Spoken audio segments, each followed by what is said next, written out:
Nama Buddhaya, Jai Bhim, may the Noble Triple Gem, Buddha, Dhamma, and Sangha bless you all. In this series of Dhamma discussions, we are discussing the path to Sotapanna, the first level of enlightenment, as per Dhammacakkappavattana Sutra and the Sotapanna Sutra. Before I start the Dhamma discussion, always I do a short explanation. All the information that I'm quoting to you, mainly from Dhammacakkappavattana Sutra and the Sotapanna Sutra, and also some information from other sutras such as Dvedhavitakka Sutra, Vitakkasanthana Sutra, Cuta Sutra, and Ratana Sutra. Now, all these sutras I have taken from the oldest Tipitaka in the world, which is kept at the British Library. British Library happens to be less than about 18 miles from our vihara. It takes us 1 hour to get there by train. And every Wednesday I go there these days to read the Tipitaka. And this Tipitaka has been written down at Alulena Rajamaha Vihara in Matula village in Kegol district in Sri Lanka, 456 years after Lord Buddha passed away. So that is over 2,100 years old. As you have seen now, it's written using the Sinhala alphabet, the alphabet that we use today and used at that time as well. And it is in very old Sinhala language, which was called those days MARGA Adi language. Actually, Sinhala language even today have two versions, the spoken version and the written version is slightly different. More refined version is the written language. Even those days they had that, and the written version was called MARGA Adi language. Is another word for the language. MARGA Adi means, MARGA means the marga, the path. Adi means it helps you to travel the marga. So the language that helps you to travel the path or travel the path to Nibbana was called MARGA Adi language. That's old Sinhala language. So that's what it's written in. I can read it. Without a dictionary, I can understand about 50% of the words. The rest I understand by referring to the dictionary. They have two very good dictionaries at the British Library. They call it Pali because they call the language Pali now. They call it Pali English Dictionary. And there's a Pali Sinhala dictionary also. I forgot to bring it from Sri Lanka, but I will get it very soon. The first sutra, Dhammacakkappavattana Sutra. Now, we compared the Mahasatra Satipatthana Sutra. I think we compared a few pages, Pankajanai, and it agrees word to word with the Hindi Tipitaka. So, even did we compare 6 pages? Yes. Yeah, we compared 6 pages, and that agrees word to word. But Dhammacakkappavattana Sutra, when you got it, you will see that the Dhammacakkappavattana Sutra given in the Sinhala, 2 Sinhala Pali Tripitakas that they have in Sri Lanka, and the English Tripitakas written by Bhikkhu Bodhi and also Ray Davis. There's another English Tripitaka in Sri Lanka written by Ray Davis. I forgot to mention. So there are 2 English Tripitakas that I have seen. In fact, I got a copy of Ray Davis Tripitaka's Dhammacakkappavattana Sutra as well. And all these Tripitakas have only the summary, which is 3 pages, just 3 pages, the Dhammacakkappavattana Sutra. The summary is given as it is. I think it will agree word for word in the old Tipitaka at the British Library. But then the British Library one has 48 pages because in addition to the summary, it gives a detailed explanation of all the important Dhamma points given in the summary. So that is what is important. Now, the Mahasatra Satipatthana Sutra is relevant after becoming Sotapanna. it explains all the meditation techniques one could practice after becoming Sotapanna in order to become Sakudagami, Anagami, and Arahat. But the Mahasatra Satipatthana Sutra does not explain in detail as to how to become Sotapanna. It just says to become Sotapanna, there are 4 things that you have to do. Kalyana Mitra Sevana, Siddhisaddharma Stravana, Yoniso Manasikara, and Dhamma Patipada. It says only that. It doesn't give a detailed explanation of the rest of the 4 noble truths, which is necessary to become Sotapanna. That is given in detail in the Dhammacakkappavattana Sutra. Dhammacakkappavattana Sutra is the main sutra that gives all the details of how to become Sotapanna. So for you all right now, the most important sutra is the Dhammacakkappavattana Sutra. All being well, with the blessings of the Noble Triple Gem Buddha, Dhamma, and Sangha. And once again, I repeat, I'm inviting all of you to come to London at least for 2 days. Spend 1 day at the Vihara with us, and 1 day I will take you to the British Library and read the Tipitaka, and I think that will help you to complete your path to Sotapanna. What Lord Buddha said, Appamadena Sangpahadeta, that was its last 3 words. Appamada means without any delay. Sang means raga, dvesha, moha, or keles. Or keles, another word he has used for keles is kala, kalo, kali. At different places he has used different words to rhyme with the poem. They all mean raga, dvesha, moha. There are many words for raga, dvesha, moha. Sang, kala, kali, kalo, keles. All those words, yes. There are several other words that they are not coming to my mind right now. But many, many words he has used to refer to raga, dvesha, moha. At different places, he has used the different words to rhyme with the poem, because most of the Dhamma that he has explained, the summaries are in poems, which is easier for people to remember. So the Dhammacakkappavattana Sutra, as it is 48 pages, what you have learned from other teachers, the explanations they have given, might slightly differ from the explanation that I give you, because they are guessing the explanation from the summary, whereas I'm quoting you explanation. Actually, first I heard from the Sotapanna monk that I met in Sri Lanka 13 months after I became a monk. I was ordained as a monk on 31st July 2015. That was the Asala full moon Poya day, the day that Panchavagya Bhikkhu were ordained as Buddhist monks. Then 13 months I traveled up and down the country, going from, the usual story that I told you. Then I met this monk after 13 months, and he was the first one who explained me the details of Dhammacakkappavattana Sutra. And he was the first one who told me about this Tipitaka in the British Library. And thereafter, I met 2 Arahat monks in the forest, and they told me the same thing. And now, after coming here, I saw the real thing. So I have no doubt in my mind whatsoever.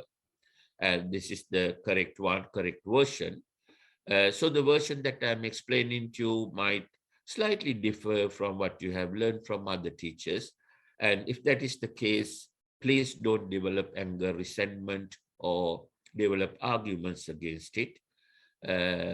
What you should do is practice the principle that Lord Buddha explained in Kalama Sutra.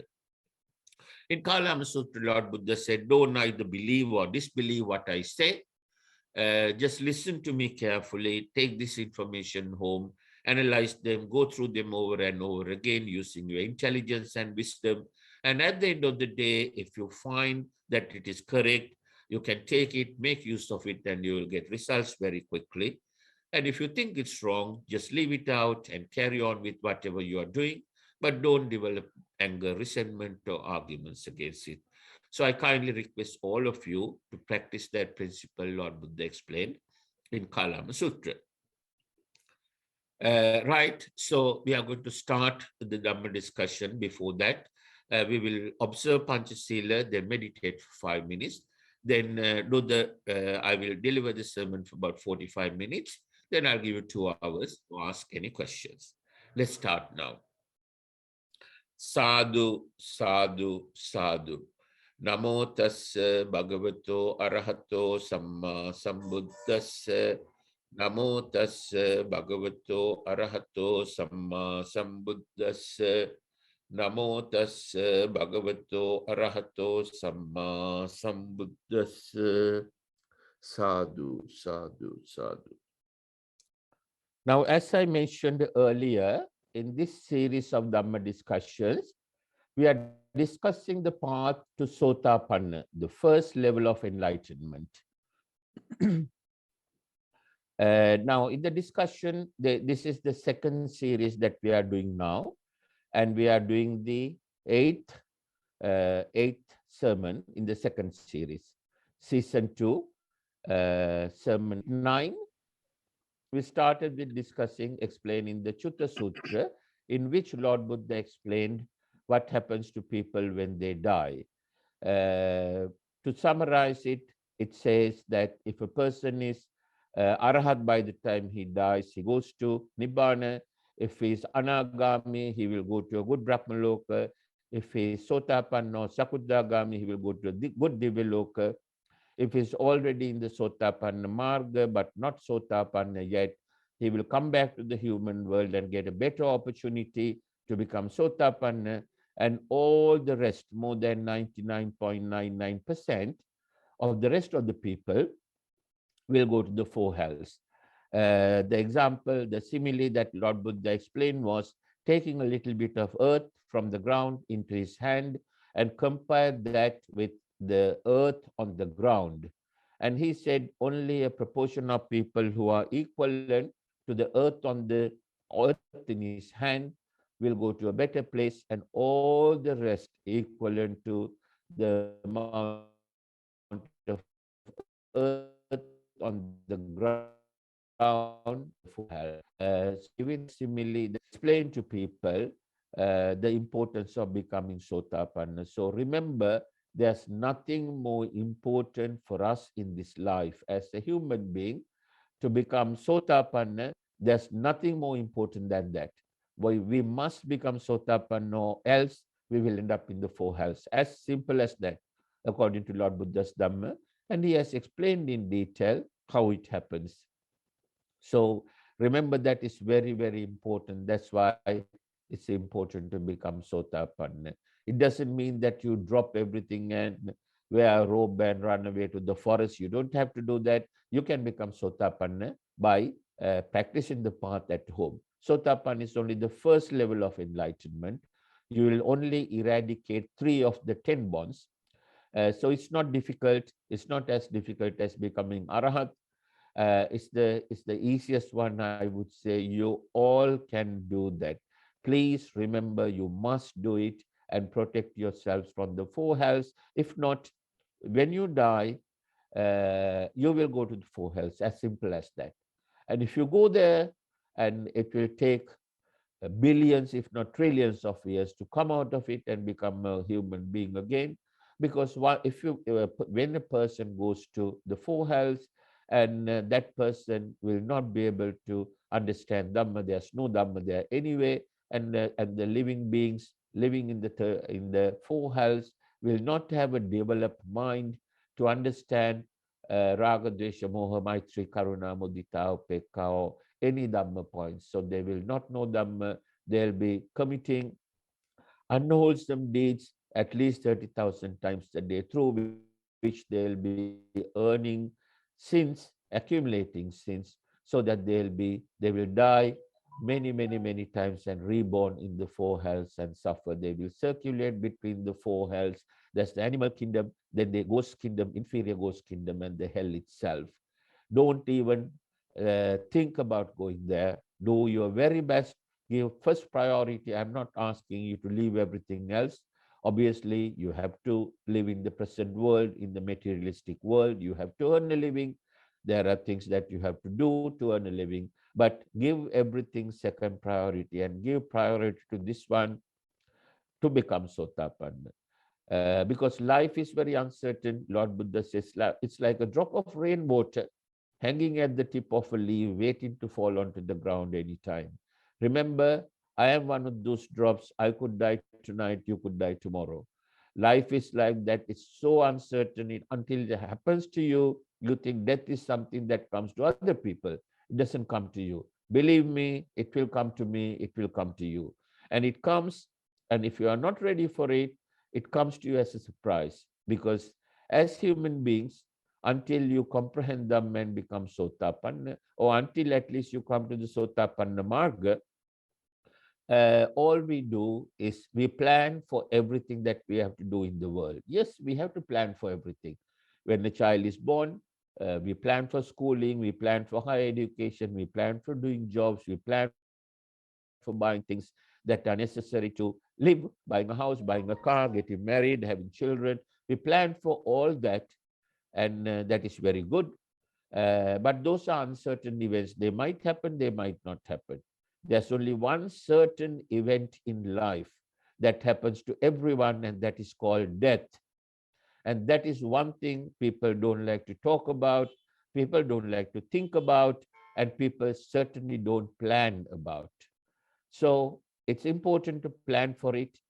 And if your plan A is fine, yes, you need plan A to live in this world, but at the same time, you have to have plan B also, what you are going to do, what is going to happen to you after death, and you have to prepare for that as well. Otherwise, it will come on you like a ton of bricks.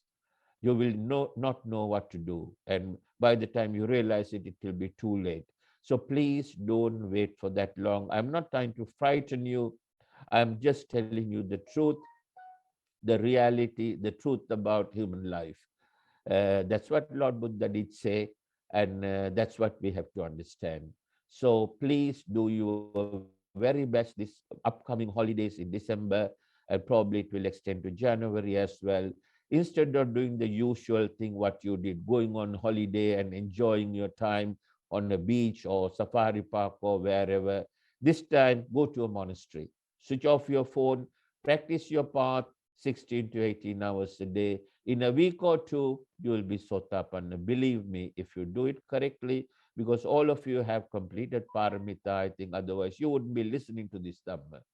And you have had the opportunity, which out of 7.5 billion people, very few, less than a million, will get the opportunity to listen to correct Dhamma. So what is the percentage of 1 million? One out of 7,500. You tell me the percentage, and it's very low. It's less than 0.1% of 1%. Is there a statistician who can tell me quickly what the percentage is? Anyone? We have an investment banker in Pankaj, Somkua. Pankaj, what is the percentage? 1 over 7,500.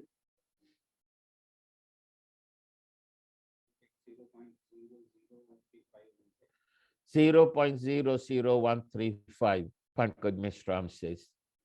So remember, only that percentage of people will get the opportunity to listen to the Dhamma, and you are within that fortunate, tiny little percentage. Make use of it as soon as possible.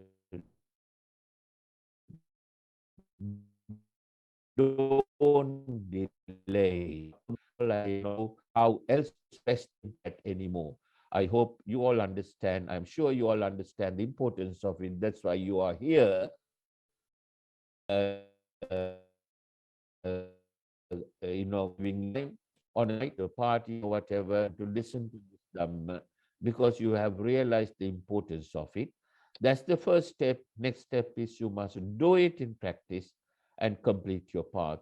Become Sotapanna. Once you become Sotapanna, you will see your mindset will be completely different. You feel so happy, so relaxed. You will feel that the burden that you are carrying on each shoulder, 100 kilo, let's say you are carrying a bag weighing 100 kilos on each shoulder, and the feeling that you get once you leave it, put it on the ground, you will feel so free, so relaxed, and you will have that great feeling. And you will no longer be able to, no longer will have the fear of death, fear of losing your job, or fear of losing your house, or fear of anything. You will not fear anything if you become Sotapanna, believe me. So try and do it. There's no better feeling in the world. The better feeling, I reckon, would be to become Sakuddagami, Anagami, or Arahat. But becoming Sotapanna is 1,000 times better feeling than the feeling that you have as a Pruthajjana person, non-Sotapanna person. At least you are in the path now. You are 50% there once you come to the path. There are few people here who are very close to it, who have completed 90%. I'm sure they will become Sotapanna soon. And I want the rest of the friends, Dhamma friends, to do the same. So please make full use of these upcoming holidays and complete your path. And I would like to see all of you becoming Sotapanna by the time the holidays are over. And I wish you the very, very best. Then let me summarize Dhammacakkappavattana Sutra very, very quickly, and then continue from where we left over last time. In Dhammacakkappavattana Sutra, the main points are, Lord Buddha first says, Pubbe Ananussutesu Dhammesu. So in Dhammacakkappavattana Sutra, I'm going to give you the summary. I'll recap very quickly and then continue from where we left over. In Dhammacakkappavattana Sutra, firstly, Lord Buddha says, Pubbe Ananussutesu Dhammesu. I'm explaining your Dhamma you haven't heard before. Then he says, Chakkung Uddapadi, Jnanang Uddapadi, Panya Uddapadi, Vijja Uddapadi, Aloko Uddapadi. Chakkung Uddapadi means I got the vision of Dhamma. Chakkung Uddapadi, Jnanang Uddapadi means I got the knowledge of Dhamma. Vijja Uddapadi, Panya Uddapadi means I got the wisdom of Dhamma. Vijja Uddapadi means I got the science of Dhamma. And Aloka Uddapadi means I got the light of Dhamma. I became Aloka from Loka. By Loka, he meant the 31 planes. By Aloka, he meant the Nibbana. So these things we discussed in detail earlier. And then Lord Buddha says, in order to understand this Dhamma, one has to come out of Kamasukallikana Yoga, come out of Attakilamattana Yoga, and to come to Majjhima Patipada. Kamasukallikana Yoga is living a life of luxury, what Prince Siddhartha did up to 29 years of age. Attakilamattana Yoga is giving unnecessary suffering to the body and mind to see whether one can develop his wisdom and comprehend the Dhamma, which is the universal laws, how this universe works. And that's what Bodhisattva Siddhartha Gautama did for 6 years while he was doing his Arya Parveshana. Then he says both of these extremes are not good. They will not help you to understand Dhamma. You have to come to Majjhima Patipada. Majjhima Patipada does not mean middle path. That's a wrong interpretation. Majjhima Patipada means Majjhi means getting drunk of Raga Dvesha Moha. Ma means completely eradicating. Patipada is the path, the way. To put it simply, Majjhima Patipada is the path that helps you to eradicate Raga Dvesha Moha. And then he said, Majjhima Patipada is the Noble Eightfold Path. Samma Ditti, Samma Sankappa, Samma Vacha, Samma Kammanta, Samma Ajiva, Samma Vayama, Samma Sati, Samma Samadhi, which we are going to discuss in detail today. Then he says, in order to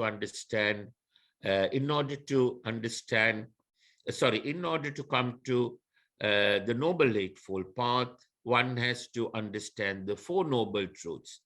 Four Noble Truths are Dukkhang Arya Satchang, Dukkha Samudayo Arya Satchang, Dukkha Nirodho Arya Satchang, Dukkha Nirodhagamini Patipada Arya Satchang.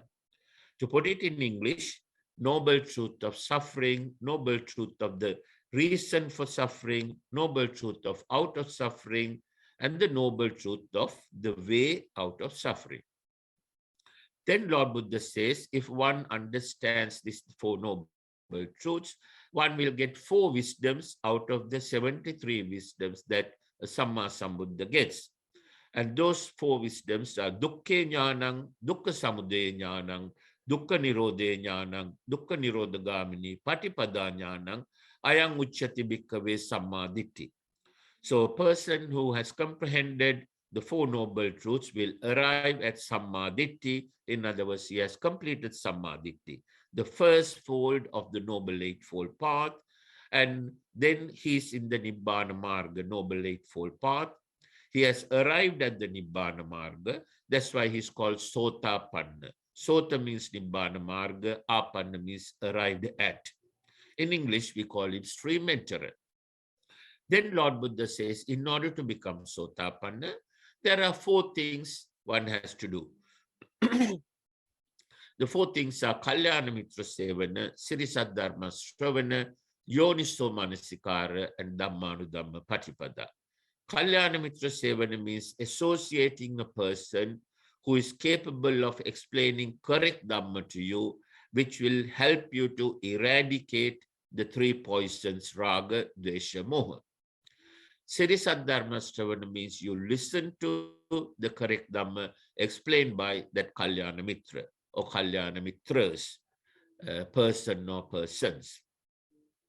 Yoniso Manasikara means you go through over and over again what you learned by listening to Dhamma.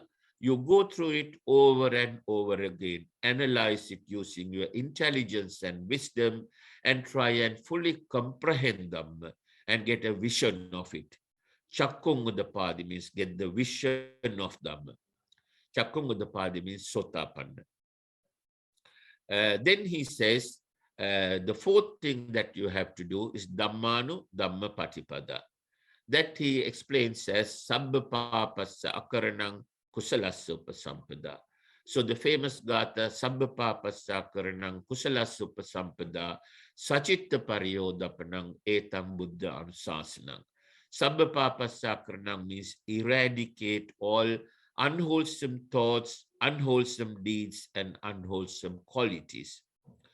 Kusalasa Upasampada means develop, practice, cultivate, develop, and accumulate wholesome thoughts, wholesome deeds, and wholesome qualities. So when you eradicate unwholesome qualities, unwholesome thoughts, you will stop earning any sins. And when you stop committing, when you continue to commit wholesome action, wholesome deeds, you will continue to accumulate merits. Sabba Papa Sakaranang Kusalasa Upasampada, Sachitta Pariyodapanang. Through the above process, purify your mind. Chitta means mind. Sachitta Pariyodapanang. Pariyodapanang means purify your mind. Etang Buddha Anusasanang. This is the advice given by every Samma Sambuddha. The same thing Lord Buddha said in another Gatha, Sabbe Sankara Anicchati Yada Panyaya Passati Attani Bindati Dukke Esamaggo Visuddhya. The same thing he's explaining from the point of Sankara. Sabbe Sankara Anicchati means all Sankara Anicchai Dukkai Anattai. Yada Panyaya Passati. Panya means your wisdom. Yada Panyaya Passati. When you understand, when you see it, using your wisdom, through your wisdom. Sabbe Sankara Anicchati Yada Panyaya Passati Atanibbindati Dukke. Atanibbindati Dukke means if you stop doing that, if you keep away from doing Sankara. Esamaggo Visuddhya. That is the way to Nibbana. Esamaggo Visuddhya. The same thing he explained in another Gatha from another direction. Anicca Bata Sankara Uppadavaya Dhammino. Uppajitva Nirujjanti Te Sang Upasamosuko. Anichavata Sankara, all Sankara, Anicchai, Dukkha, Anattai. Anichavata Sankara, Uppada Vaya Dhammino, Upadinawa, Pavatinawa, Nativenawa in Sinhala language. If you put it into English, Uppada Vaya Dhammino means they are born, they live, and they die. In other words, Sankara, when you do Sankara, you will enjoy Aswada. Aswada will be created, Aswada will be there for a while, and Aswada will disappear. Anichavata Sankara Upadavaya Dhammino. Upajitva Nirujjanti. Nirujjanti means get rid of. Upajitva means born. When Sankara is born, in other words, when Raga Desha Moha is born in your mind, immediately if you can get rid of it. Upajitva Nirujjanti. Te sang upasamosuko. Te means three, sang means raga desha moha. Te sang upasamosuko. That is the way to eradicate raga desha moha. So it's the same thing he's saying in three different angles about the Dhamma Patipada. To put it in very simple English language, Dhamma Patipada means eradicate unwholesome thoughts coming to your mind, so that it will automatically eradicate unwholesome action you'll be taking, and also it will stop strengthening the unwholesome qualities, ragadeshama qualities that you have accumulated in your Chittasanthana. Then Sambhapapasakaranam Kusala Supasampada means, to put it in very simple language, practice wholesome thoughts as much as possible. When you practice wholesome thoughts, your action, the action that will be taken verbally, mentally, verbally, or physically will be wholesome, which will earn you merits. So that's all that you have to do. You stop practicing unwholesome thoughts, and then it will stop unwholesome action, unwholesome qualities, strengthening, and stop earning sins. Kusala Sopasampada, when you practice wholesome thoughts all the time, you'll be strengthening, your action will be wholesome, and you'll be strengthening your wholesome qualities. Maitri, Karuna, Mudita, Upeka, qualities that you have in your mind, and that will be earning you merits, because the action that you'll be taking verbally, mentally, verbally, or physically, if you have constructed the thought with Maitri, Karuna, Mudita, Upeksha, any action that follows, whether it's mentally, physically, or verbally, will be wholesome action, and it will be strengthening your wholesome qualities in the Chittasanthana, your Maitri, Karuna, Mudita, Upeka qualities, and it will be earning you merits. So that's all that you have to do. So this is the summary that Lord Buddha has given in the Dhammacakkappavattana Sutra. Then we started to discuss the summary in detail.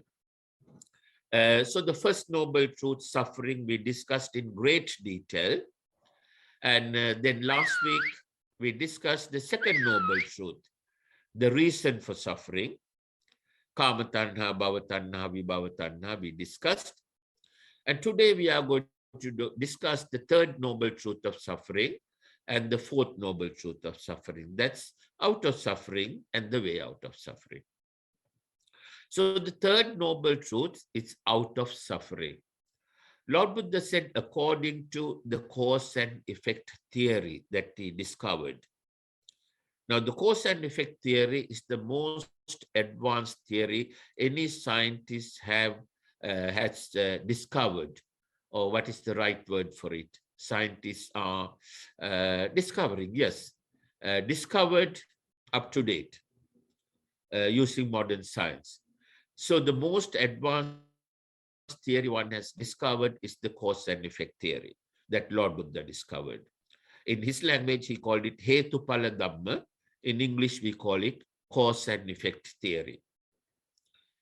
So using this cause and effect theory, he explained how every planet in this universe and how every living being or sentient being living on these planets, how every tree, every plant, every natural object existing on these planets, how they first came into existence, how they continue their existence, how this existence, how this continuation of existence can be stopped, uh, and if it is not stopped, how it will destroy itself naturally and recreate naturally.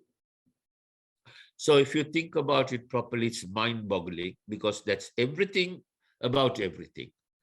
And then Lord Buddha said, we don't have to learn everything. We only have to learn 4 things. While traveling in the forest with his disciples, he picked up 4 leaves from a tree. And he said, the knowledge that the Dhamma that I discovered, Dhamma is universal laws. So the amount of universal laws that I discovered is equivalent to all the leaves you find in this forest, which is uncountable, asankheya.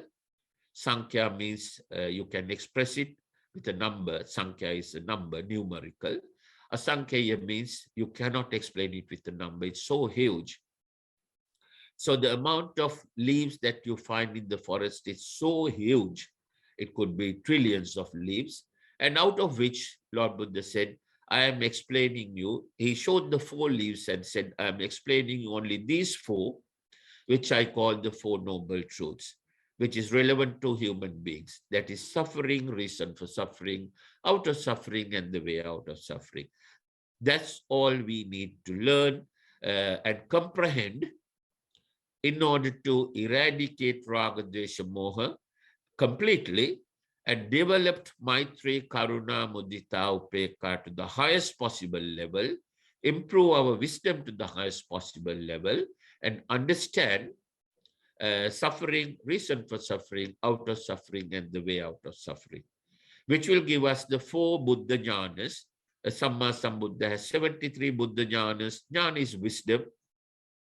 73 special wisdoms a Samma Sambuddha has. A Sotapanna person will have 4 of them. Dukkha jnanam, dukkha samudaya jnanam, dukkha nirodha jnanam, dukkha nirodhagamini, patipada jnanam. Once he has got those 4 knowledges, 3 out of his 10 bonds that binds him to the samsara, that is Sakkaya Ditthi, Vicikiccha, Silabhata Paramasa, all 3 will completely be eradicated from his mind immediately as soon as he comprehends the 4 noble truths at the first level. The 4 noble truths is comprehended at 4 levels. At the first level, a person becomes Sotapanna. Second level, Sakuddhagami. Third level, Anagami. And finally, at the 4th level, Arahata. So at the first level, he will eradicate, he will have the 4 Buddha jhanas.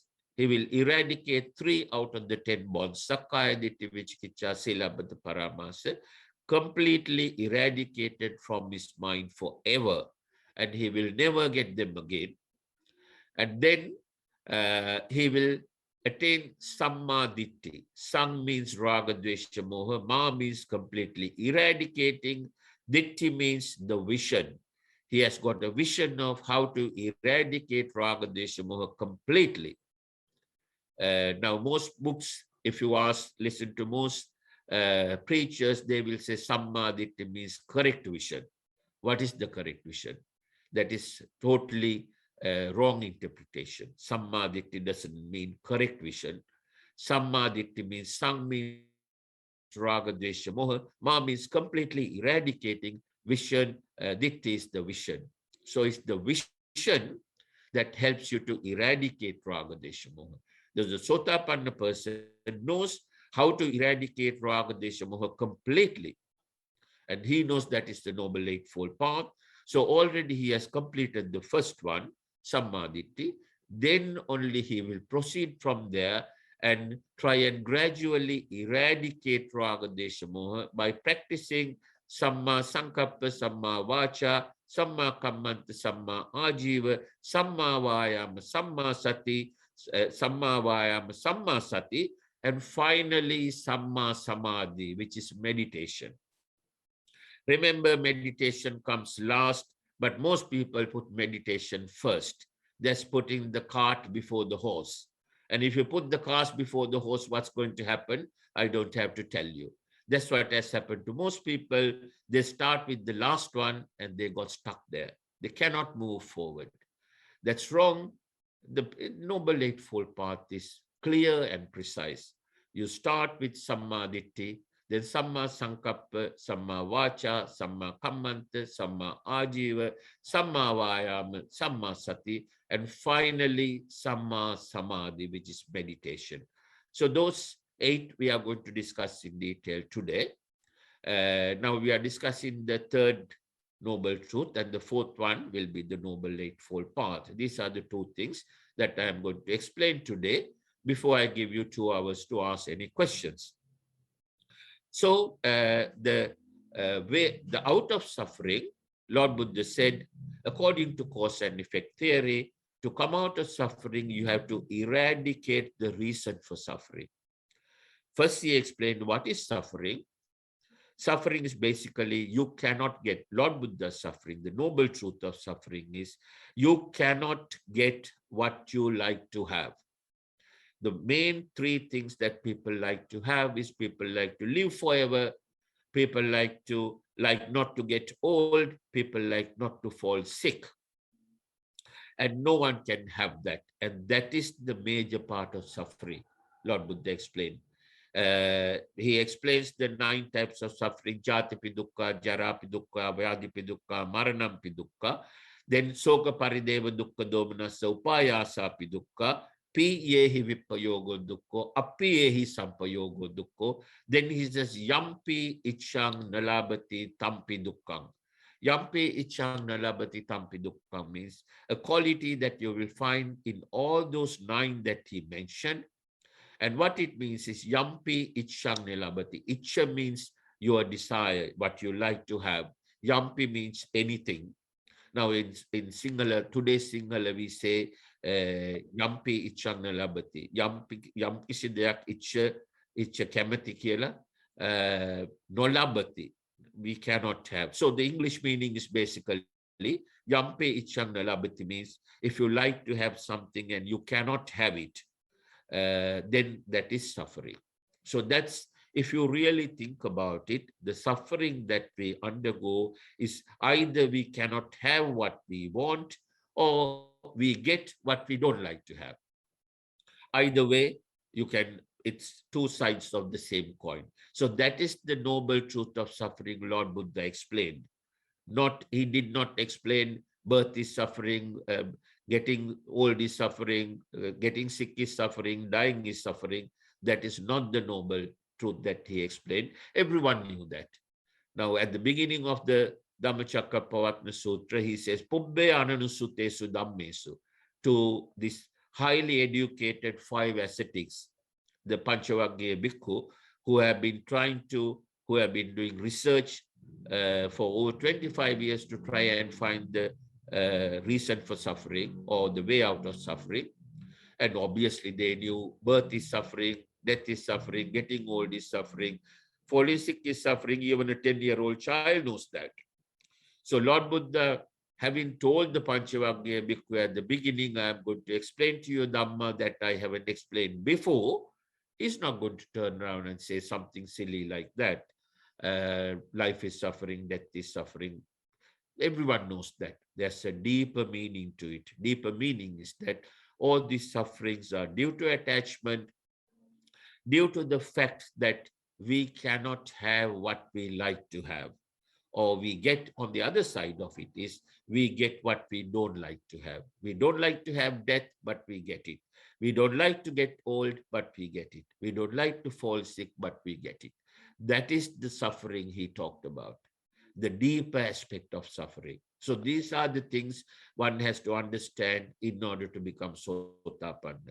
Not just the mundane meaning of life is suffering, death is suffering, falling sick is suffering, getting old is suffering. Everyone knew that. That is the mundane translation or the interpretation of the Dhamma that Lord Buddha explained. Most of these explanations, if you see in the books written by monks as well as lay people, they have given mundane interpretations because they didn't understand this language properly.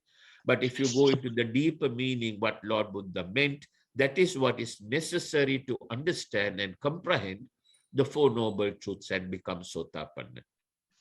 So we discussed the first noble truth in detail. I just recapped because it's important to recap these things as we go on. We discussed the first noble truth, second noble truth. So the third one is, if we want to eradicate suffering according to the cause and effect theory. According to the cause and effect theory, it says if you want to change the effect, you have to change the cause. If you want to eradicate the effect, you have to eradicate the cause. So the effect is suffering. The cause is tanha, attachment with raga, desha, moha. So if we want to eradicate suffering, what we have to do is eradicate attachment with raga, dvesha, moha. So that is what he meant by out of suffering. And then the fourth noble truth, he says, the way out of suffering. Noble truth of the way out of suffering is the Noble Eightfold Path, which we are going to discuss in detail today.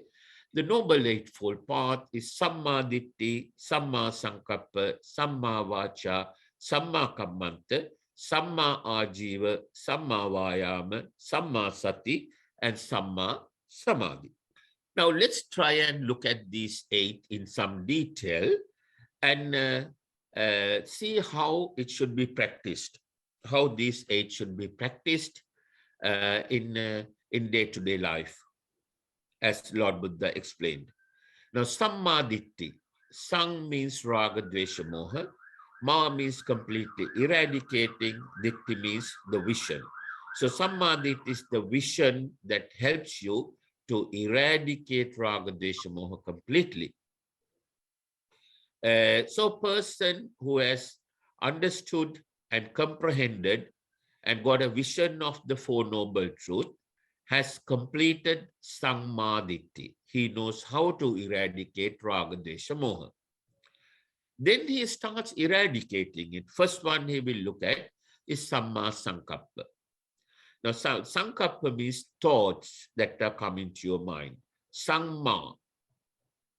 So the thoughts, how to eradicate Raga, Desha, Moha from the thought process, he will look at it. He has learned that at the first stage when we discussed about Rupa Vedana Sanya Sankara Vijnana, Panchaskandha and Panchupadana Skandha. Through the Panchupadana Skandha, how we take in Raga Dish, how we take in Rupa Vedana Sanya, and we commit a Sankara in order to enjoy Aswada, and we end up creating Vijnana, which is a negative energy, which continues the process of birth and rebirth in these 31 planes. And also we end up releasing negative energy into the environment and earn sins. And also we end up strengthening the unwholesome qualities. That is the huge downside of doing Sankara in order to enjoy Aswada. Aswada we think is a real pleasure, but it's not a real pleasure, it's a mentally fabricated pleasure. If you think about it, using your intelligence and wisdom, you will see that. You can experience that. Then why this happens, why this nature is there? Because there's a universal law called anicca, dukkha, anatta. Everything is anicca. Nothing in this world we can control the way we want. We cannot keep anything the way we want forever. Anicca, and if we try to do that, if we develop an attachment with someone or something and try to control it, try to keep it the way we want forever, then we will end up in dukkha because we will fail. We will end up in suffering, and that leads to anatta. Anatta means we will get deserted in this samsara, because that will lead us to committing more and more sankara, and we will end up accumulating more and more unwholesome qualities and more sins. So that's the process that happens. A person who has arrived at the Nibbana Marga or Sotapanna, or person who has attained Samadhi. Now he knows what to do, and then he will start doing it. Now, this is where the meditation techniques that Lord Buddha has explained in Satipatthana Sutra comes into play. So the first one is Samadhi, then Samma Sankappa. Sankappa is thoughts. Now, to control his thoughts seriously, two other things that he's going to need. He needs the effort and the concentration. That's Samma Vayama and Samma Sati. That's the sixth and the seventh folds of the Noble Eightfold Path. So he has to use those two, concentration and the effort, all the way down to complete the rest of the seven folds of the Noble Eightfold Path. Samadhi he has already completed, and he's now Sotapanna. So from there onwards, what he has to do is firstly, Samma Sankappa. Sankappa is thoughts, the thoughts that's coming to his mind, his or her mind. Then the person, what he will do is he will have to try and practice very seriously of controlling these thoughts. And to do that, in Satipatthana Sutra, Lord Buddha has explained four main meditation techniques called Chaturaraka. Chatu means four. Those four are the Mettanusati, that's Maitri Bhavana, Metta meditation, loving kindness meditation that we practice. Mettanusati, Asubhanusati. Asubhanusati is the one that Pankaj Sankwa asked me the other day. Now, Mettanusati, he has explained several different ways one can practice. And Asubhanusati, many, many ways he has explained. Firstly, he explains the technique that Pankaj mentioned, looking at the body as 32 different parts, and seeing and comprehending, understanding that this body is made of these different parts, which are made out of flesh, blood, bones, and veins. So that's one technique. And then it helps you to understand the reality of the human body. Then he says you can look at it as it is made up of 6 elements. The 6 elements are Apo, Tejo, Vayo, Patavi, Akasa, Vijnana, the 6 elements. Apo means liquids. Tejo means the gases. Tejo, Vayo is the air. Patavi is solid. Akasa is the space. Vijnana is the Vijnana that we were talking about earlier. It's the same Vijnana that is in the universe. So our body is made up of those 6 elements, and we can look at the body as made up of those 6 elements and try and meditate on that. Then he has started another technique called Navasi Vitakkappavattana. Nava means 9. 9 stages of how a human body goes into completely from its the normal form to become dust. Once a person dies, the body, how the body turns into dust. Over 9 stages, that's called Navasi Vitakkappavattana. That way he has explained many, many techniques of how to practice Asubha Bhavana or Asubhanusati, the second technique. Then the Marananusati. Marananusati means practicing Anicca, Dukkha, Anatta. Looking at everything that we like, we are attached to. We look at the Anicca, Dukkha, Anatta nature of those things, whether they are people, live, or whether they are natural objects.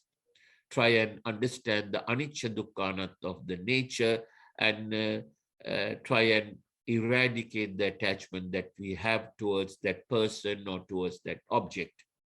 Whether it's a raga attachment, desha attachment, or moha attachment. Then the fourth one is Buddhanusati. Buddhanusati means we ponder upon the good qualities of Samma Sambuddha and try and develop those qualities within us. Now, when we say, when we pay homage to Buddha, we say Itipi so Bhagava Arahang Samma Sambuddho. Those are qualities of a Samma Sambuddha. Arahang means he has stopped tasting. In other words, he has stopped. Raha means tasting. Arahang means stop tasting. Tasting what?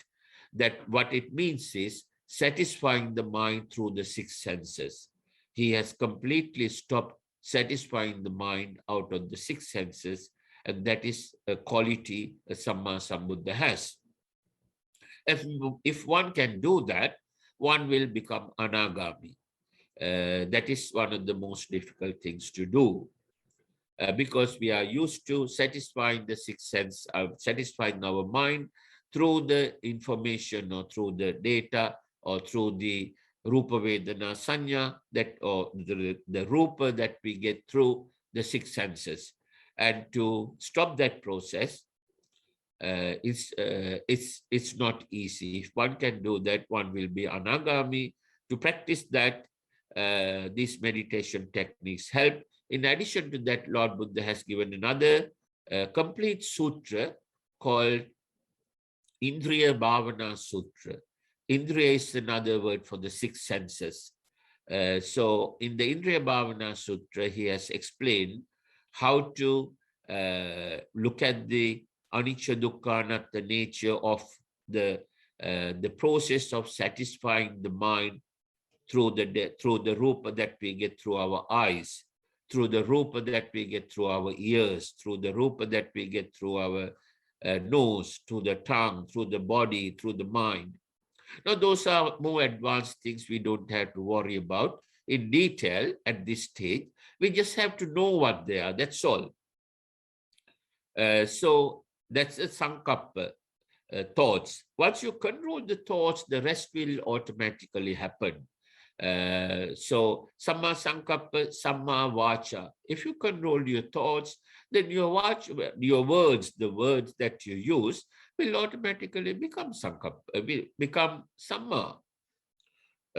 Sometimes you have to make a little effort before you use your words, because we are in the normal day-to-day life. The pratyajna person is used to using a certain set of words.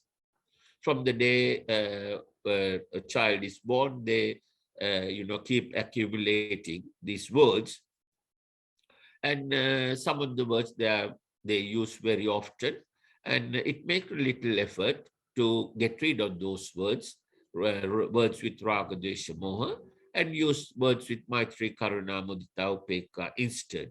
So samma vacha, samma kamma, the action. Once you have got your thought process right, it's very, very easy to control your action. The action that you take with your body, that begins with the thought. So if you control the thoughts, most of the actions will be controlled automatically. In fact, all of them will be controlled. You have to make a little effort. You don't have to understand in detail how to do it. You know how to do it, but you will do it once you start doing it. Once you start practicing the meditation techniques, these things will start to happen. For all these things, all you have to do is control the thought process. That's what the meditation techniques do. Because everything starts with the thought process. If you purify the thought process, the rest will be purified already. So everything else is there to purify this thought process. So samma vacha, samma kammanta, samma ajiva. Ajiva is your lifestyle. When you say lifestyle, it's not just the living, what you do for living, it's the entire lifestyle. From the moment you wake up in the morning until you go to bed in the night, even how you sleep in your bed. All that is ajiva. Samma ditti, samma sankappa, samma vacha, samma kammanta, samma ajiva. Then the samma vayama is the effort. Samma sati is the concentration. Samma samadhi is the meditation. Meditation is the techniques that Lord Buddha has given in the Sotapanna Sutra. the Chaturaraka, Mettanusati, Asubhanusati, Marananusati, and Buddhanusati. You will find those four in the sutra that Pankaj has sent you. If you go through that sutra, you will see those meditation techniques, those names will appear. At least you, unfortunately, you can't read Sinhala. Anyone who could read Sinhala can see that those meditation techniques are there. You don't have to know the deep meanings of old Sinhala, but a person who has a good knowledge of Sinhala not only can read it, but also can understand 50% of it without a dictionary, because it's all Sinhala. The alphabet is Sinhala. Any child of 7 years old who has been to school for 1 year can read that. He will not know the meanings of it, but they can read it. It's little difficult to read because today we read words, but those days they read sentences. So once you start looking at it, you will see there's no break of words. You will find 100 letters, 100 characters written all in one line all together. So it's not easy to read unless you know the language very well. Those are the things that you find in the Noble Eightfold Path, right? And practicing, how to practice the Noble Eightfold Path is given in the Sotapanna Sutra.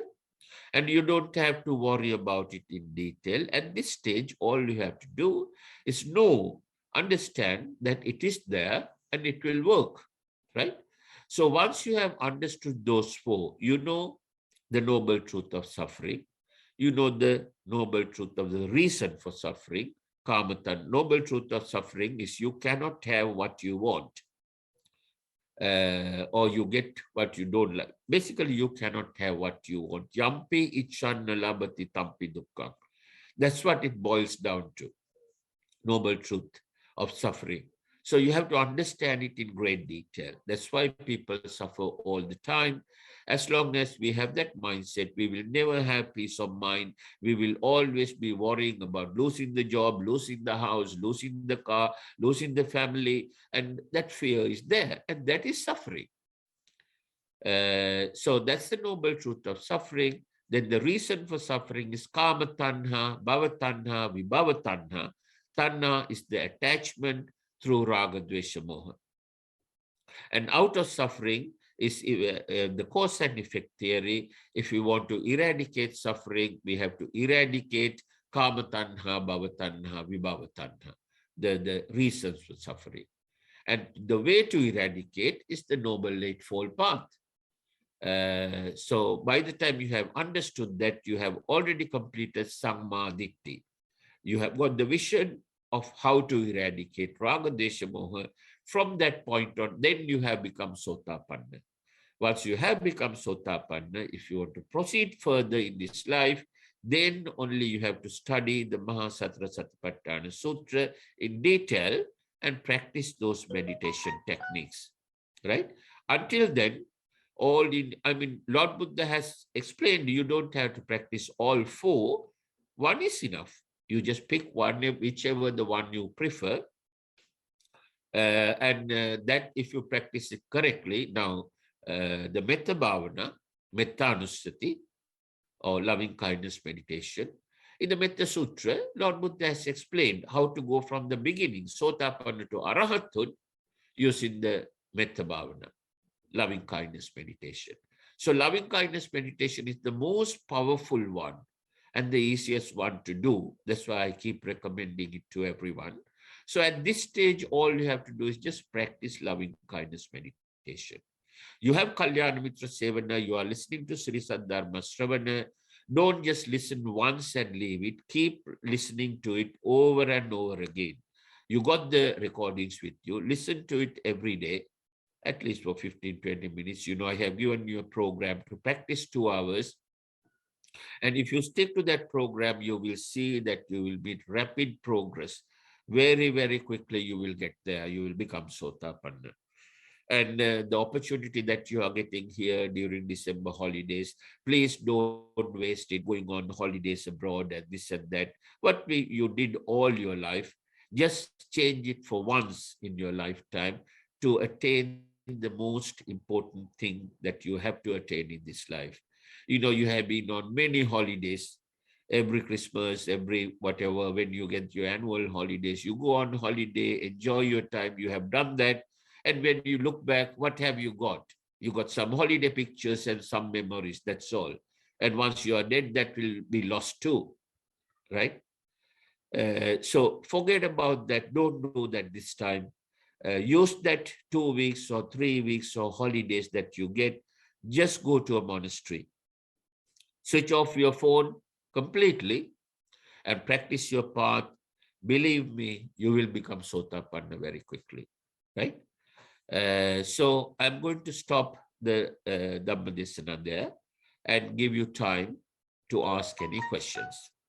And next week, I'm going to explain the Buddha Bhavana meditation, how to do it, how to practice Samma Samadhi, as Lord Buddha has explained in Dvedhavitakka Sutra and Vitakkasanthana Sutra.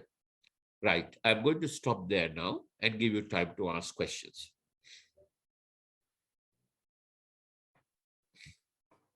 Namo Buddhaya, Bhante ji, Naksen here. Hello, Namo Buddhaya, Naksen. Thank you, Bhante ji, for the discourse today. Naksen, can you speak louder? I can hardly hear you.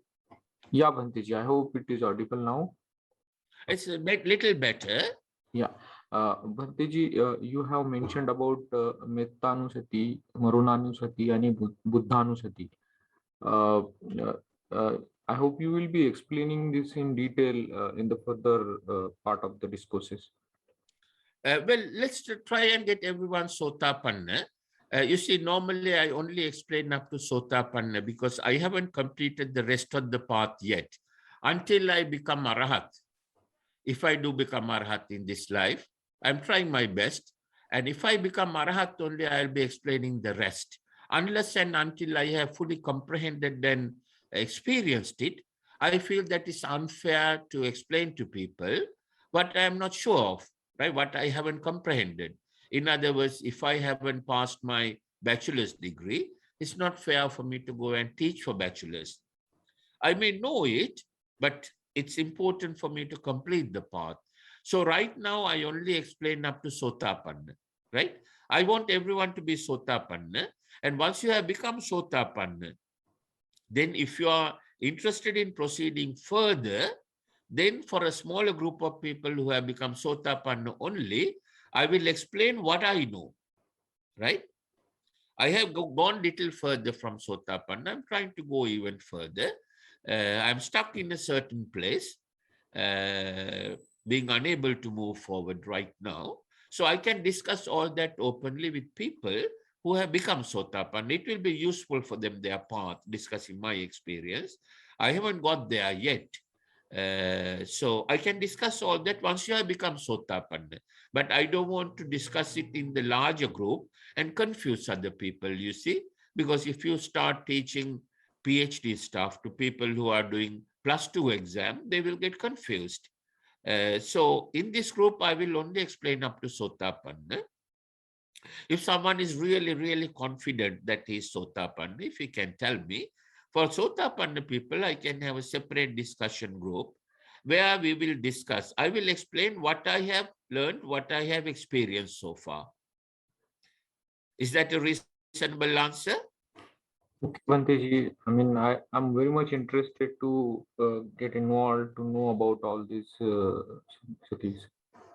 Yes, I can see that you are very eager, you are very advanced. Now, how do you feel about Sotapanna? Do you feel that you are Sotapanna already? Only you will know. What I feel, Bhante, I mean, yes, of course. I mean, what I see before going through the discourses and practicing the love and kindness, a lot of thoughts which supposed to appear in my mind. But what I see when I done the meditation, what you talked about, and I really done a practice a lot on that. and the thoughts are as no more. I mean, the four noble truths, what I understood, yes, it is there. And if I see, when I eat, when I see, I don't feel. I mean, I act using this mudita, karuna, and upekha in my mind. So I feel relaxed and calm. That's what I personally experiencing since. Yes. Yeah, can I discuss with you individually? Because there are certain questions I want to ask you. It's not fair to ask those questions in a group. I rather do it individually with you. Would that be okay? Sure, Vantage. Sure. Thank Right. you. During the week, let me know when you have time, and we will spend some time discussing it. Sure, Vantage. Thank you. Thank you for this. Okay. Yeah. Thank you, Nagsen. Vandami Bhante, this is Kalpana. Namabuddha Kalpana. Yeah. Um, Thanks for your discourse for today. I have a question regarding Four Noble Truth.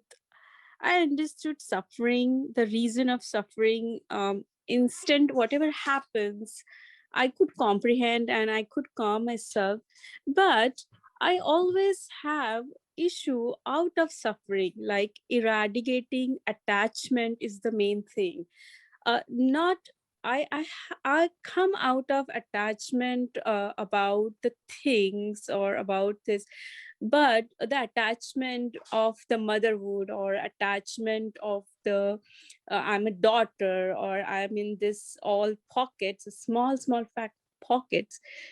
That attachment, it's a little bit harder or a little bit stick to me. No, you don't have to do it right now. You just Uh-huh. have to understand that that is what you have to do, right? At Sotapanna level, you understand what you have to do. Are you So with so me? what Then, is it? once you go beyond Sotapanna limit level, only you have to try and eradicate these attachments. Okay. So I understood why it is happening, what is happening. I comprehend that, but it is a constant. It is constant come up thoughts, and then I calm myself. But it is a constant thing. So do the one of this meditation technique, like the metta meditation, or look at it is that one of the technique, like, would you call this technique as a vipassana? Which vipassana means, means removing, like eradicating. Mm-hmm. Passana, things that we don't need in our mind. So any meditation technique that helps you to eradicate raga, dvesha, moha is vipassana, Mm-hmm. right? Metta Mm-hmm. bhavana, metta anusati, asubhanusati, marananusati, buddhanusati. Those four are vipassana bhavana. When you Okay. practice them, you will be, eradicating raga, dvesha, moha at several levels. And when the advanced explanation of that is given in the Mahasatra Satipatthana Sutra, it says kaya kaya anupassana, then vedana suvedana anupassana, chitte chitta anupassana, dhamme sudhamma anupassana. Those are advanced aspects of the explanation. We don't want to go into all that here. Mm-hmm. It's not necessary how those things happen. What you need to know here is that what is suffering, right? What is the reason for suffering? Okay. And out of suffering means, if you want to come out of suffering, you have to eradicate the reason. You understand you have to do it, but you don't have to do it right now, right? Mm-hmm. Mm-hmm. Then the way out of suffering, the way to do it is the Noble Eightfold Path. You don't have to Mm-hmm. complete the Noble Eightfold Path to become Sotapanna. You are just aware of how to practice it, right? For example, Okay. if you want to travel from London to Scotland, and if you learn the path and you fully comprehend as to how to travel from London to Scotland, you have become Sotapanna, right? But you haven't traveled to Scotland yet. Mhm. After becoming Sotapanna only, then you will get into the car and start driving, traveling the distance, right? And once you go a certain distance, you become Sakudagami. Then when you get closer to Scotland, you will become Anagami. Then when you reach Scotland, you will become Arahata. It's like that. Does that make sense to you? Yeah, So yeah. don't worry about eradicating the attachment you have with your children and with your husband and with your property and with your job. Don't worry about eradicating that. Just understand that is what you have to do in order to become Sotapanna, right? Okay. Understanding something and doing it are two different things. So whenever these thoughts come, Yes. what I supposed to, I just observe the thoughts and try to calm myself, or what I'm, my No, question the is like, idea is you try and have wholesome thoughts in your mind all the time, right? okay. Mm-hmm. Maitri, Karuna, Mudita, Upekka thoughts. Now Mm-hmm. that's the sutra that we are going to explain next week. Okay. Once I explain that sutra, you can ask this question. It will be, you will get a better idea of the question that you are asking. Would that be okay?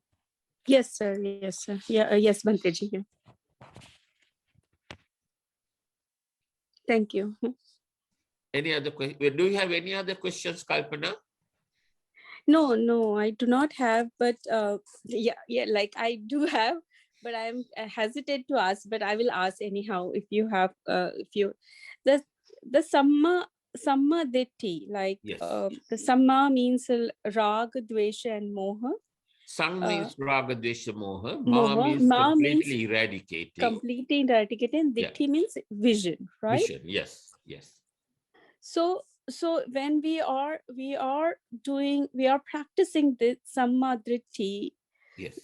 we automatically follow the rest of the path, or how? I think I No, all comprehended. we are doing is Kalyana Mitra Sevana, the first Okay. one, right? Okay. That's what you are doing now. You are associating a person or persons who can explain correct Dhamma to you, which will help you to eradicate Ragadesha Moha. In other words, you are listening to a person who is explaining correct Dhamma, right? That Mm-hmm. you are doing.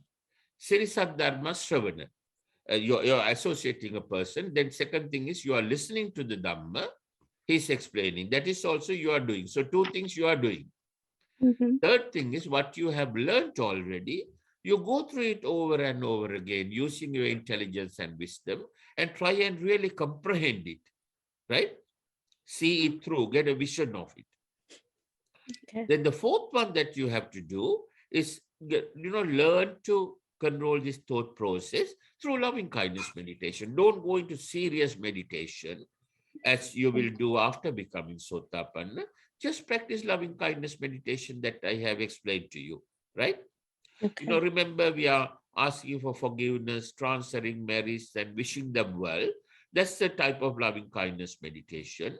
And that does several things.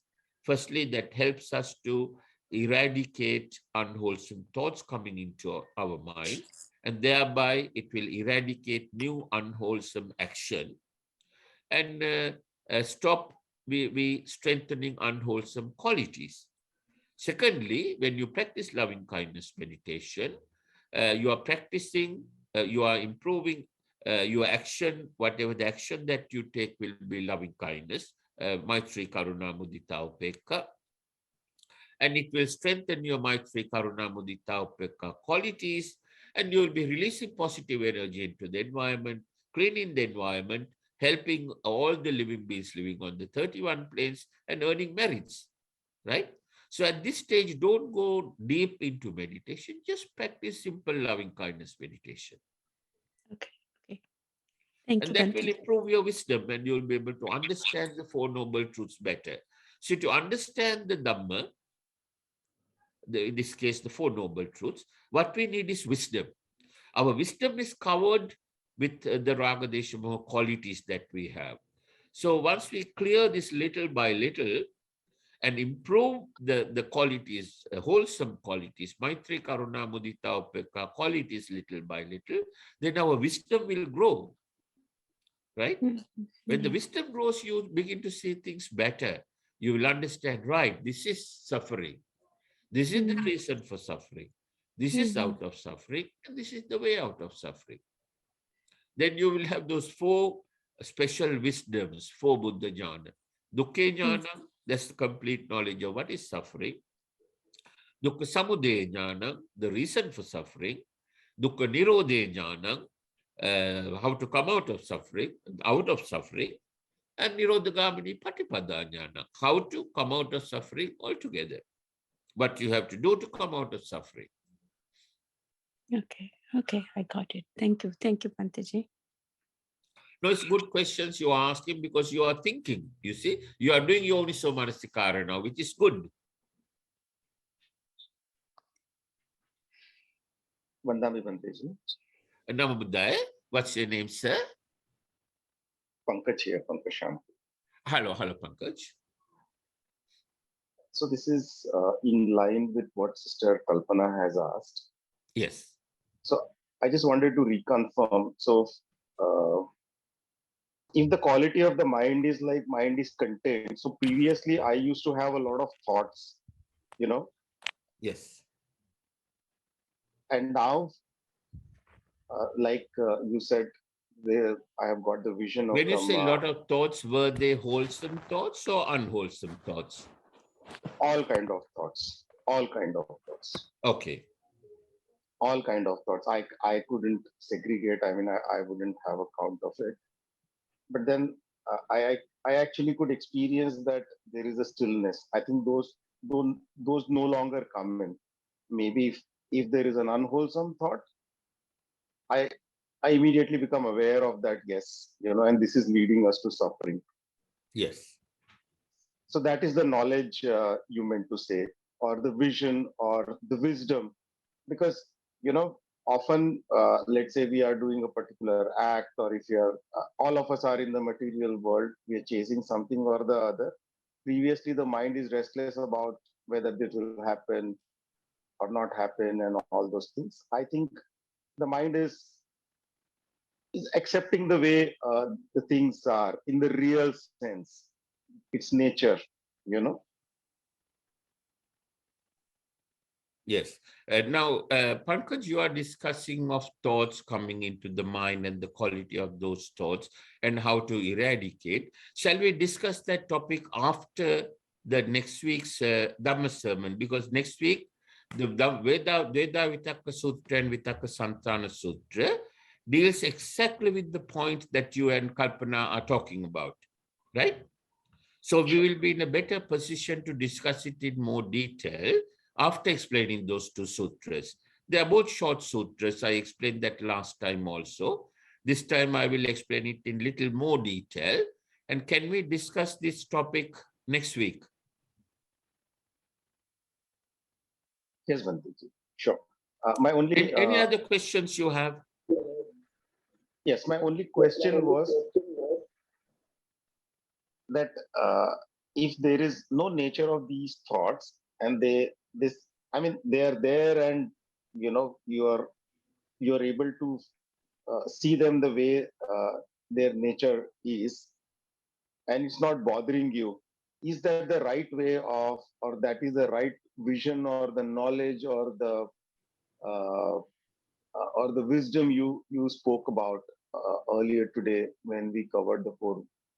Pankaj, you will be able to understand it better once Sure. I have explained those two sutras, and then we will have the discussion on this, right? You are asking me about the thoughts. You are talking of the thought process, right?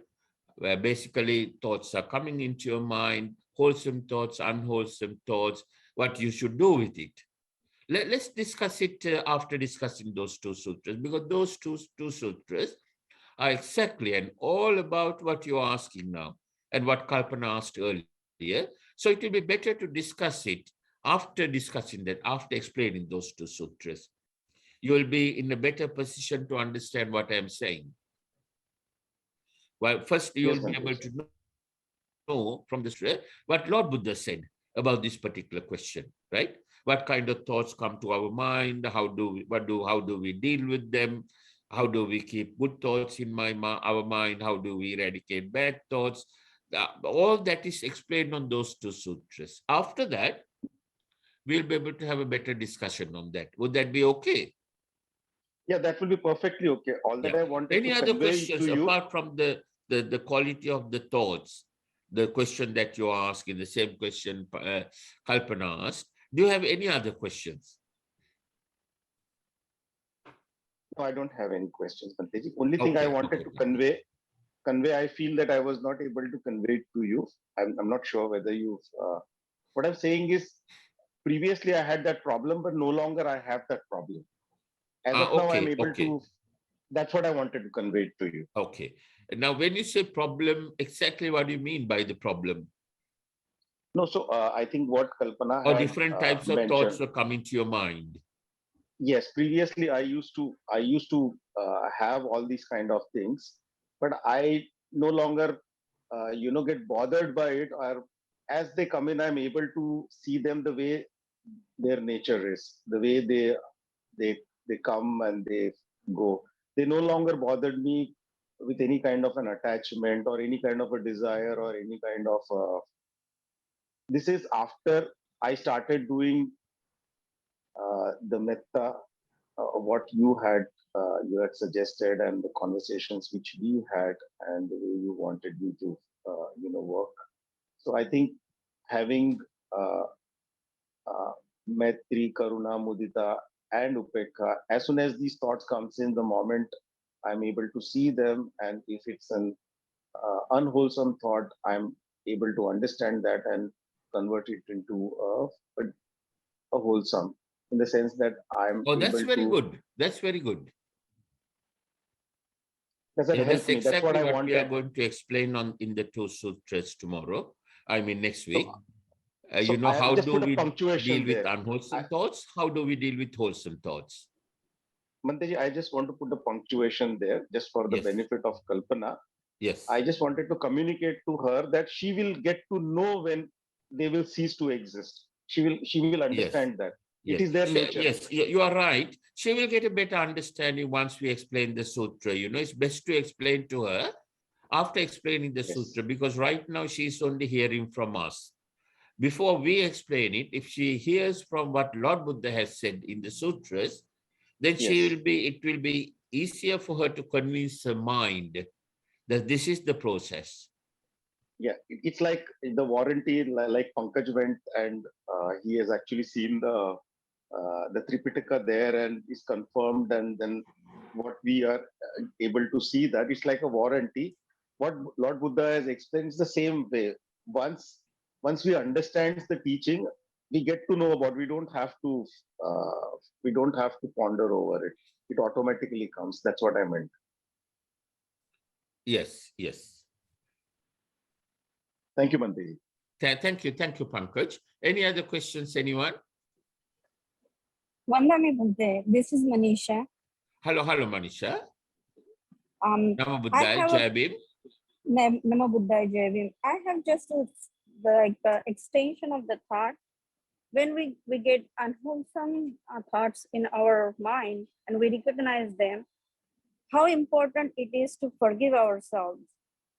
Now, let's talk about those wholesome thoughts and unwholesome thoughts after next week's discussion, after next week's sermon, because that's where we are going to discuss it in detail. You're again talking about how to deal with wholesome thoughts and unwholesome thoughts, right? So for the moment, let's leave that particular topic aside.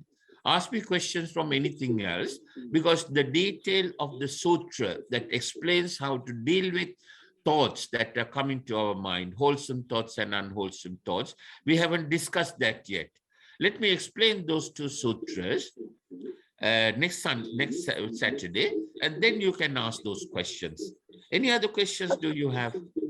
Well, Bhante, my question is actually when we start the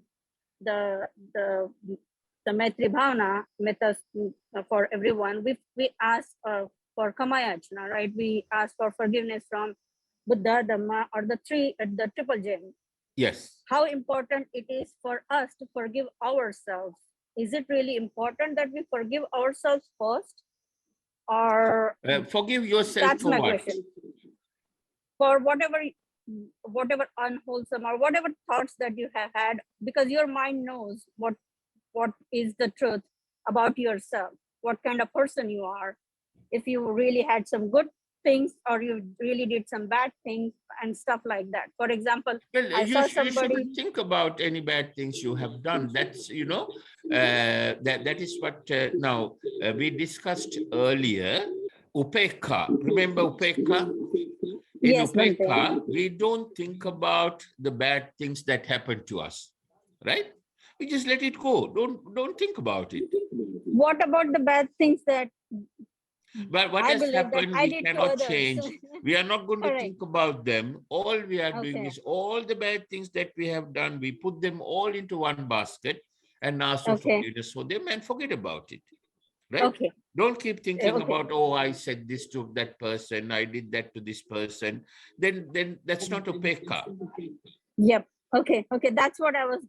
That was You my. see, when what you my do that, question you will was. start regretting and repenting Correct. and developing Correct. anger with yourself. Yes. Yes. You see? And the Maitri Then Bhavana is not instead of impacting me forgiving now because yourself, it needs to you'll be start with me. punishing Yeah. yourself. You'll be developing more and more anger. So that's going against Exactly. upekha. Upekha means Okay. anything that you don't like that happened to you, right? You forget Yeah. about it. Don't think about it. Okay. That helps, Bhante. Thank you so much. Good question. Any other questions, anyone?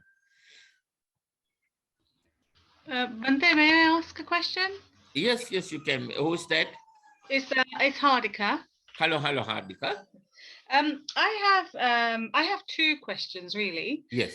One of them is once someone arrives to Sotapanna, Yes.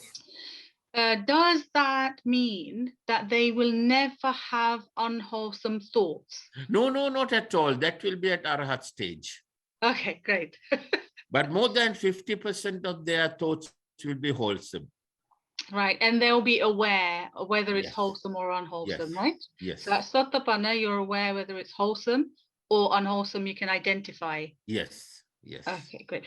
And then the second question is, you mentioned quite a few times 11 types of suffering. Yes.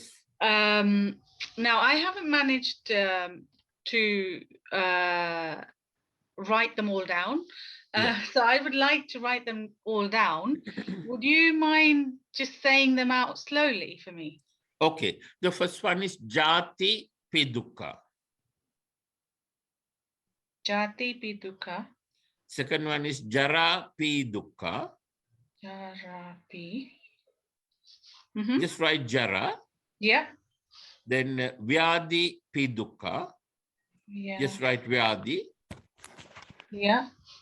Maranang Pidukka. Just write Maranang. Yeah. Then that's 4, right? Yes, yes. Then there's another type of suffering which comes at 5 different scales. So Lord Buddha put them all together and explained this.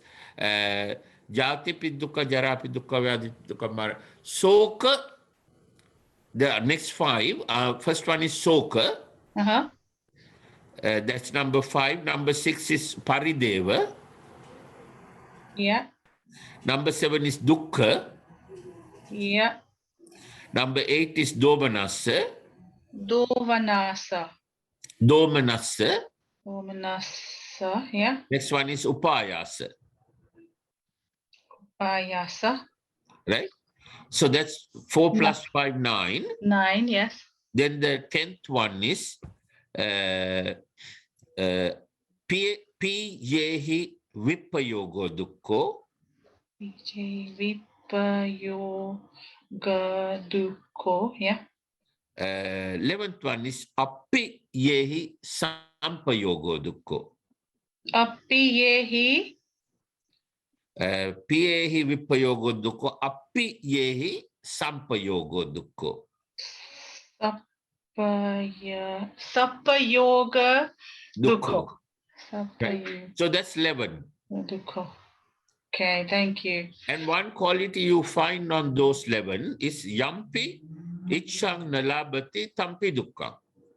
Yampi icham Nalabati nalabati tampi dukkha. tapi dukkam. Right. And What it means is we cannot have what we like to have all the time. yes, Right?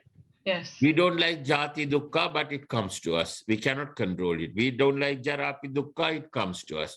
We don't like vyadipi dukkha, but it comes to us. We don't like maranampi dukkha, it comes to us.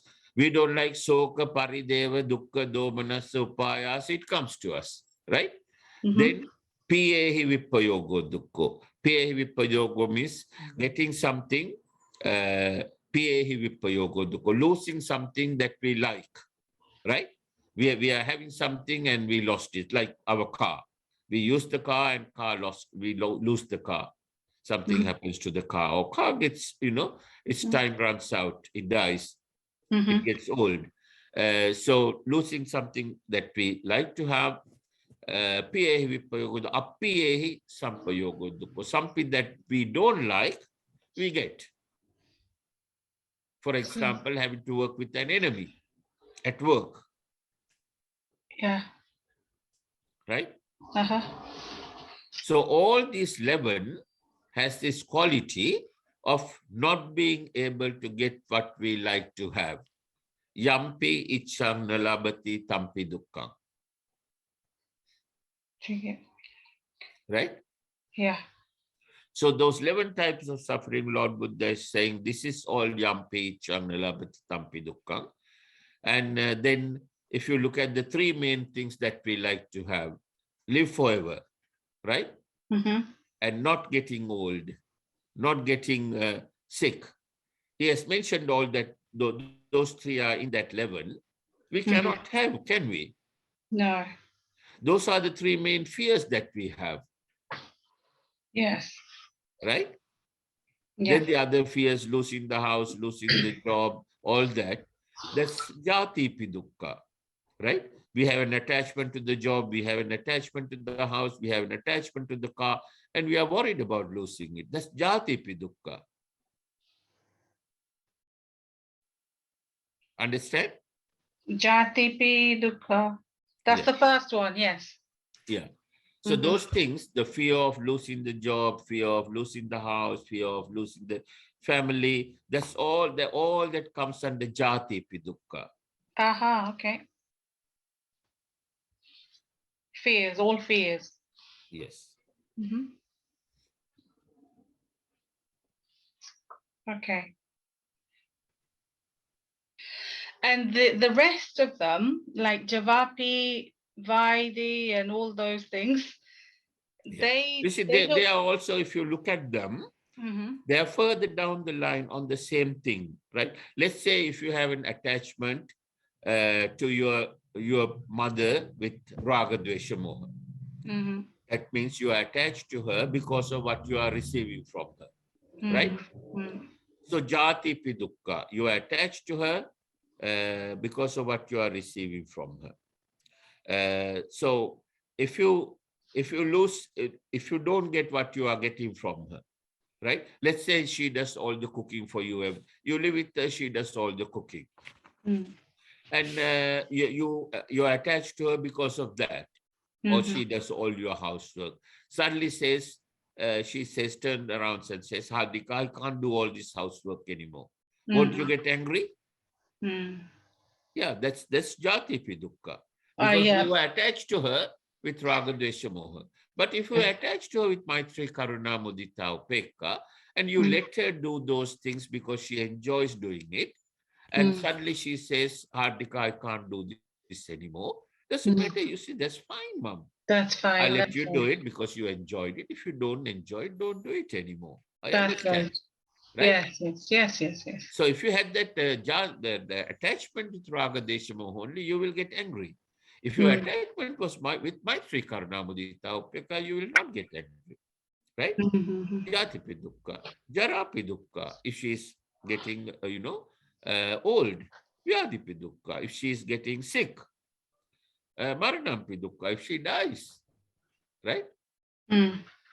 So soka parideva dukkha domanassa upayasa. Soka means she's upset with something, right?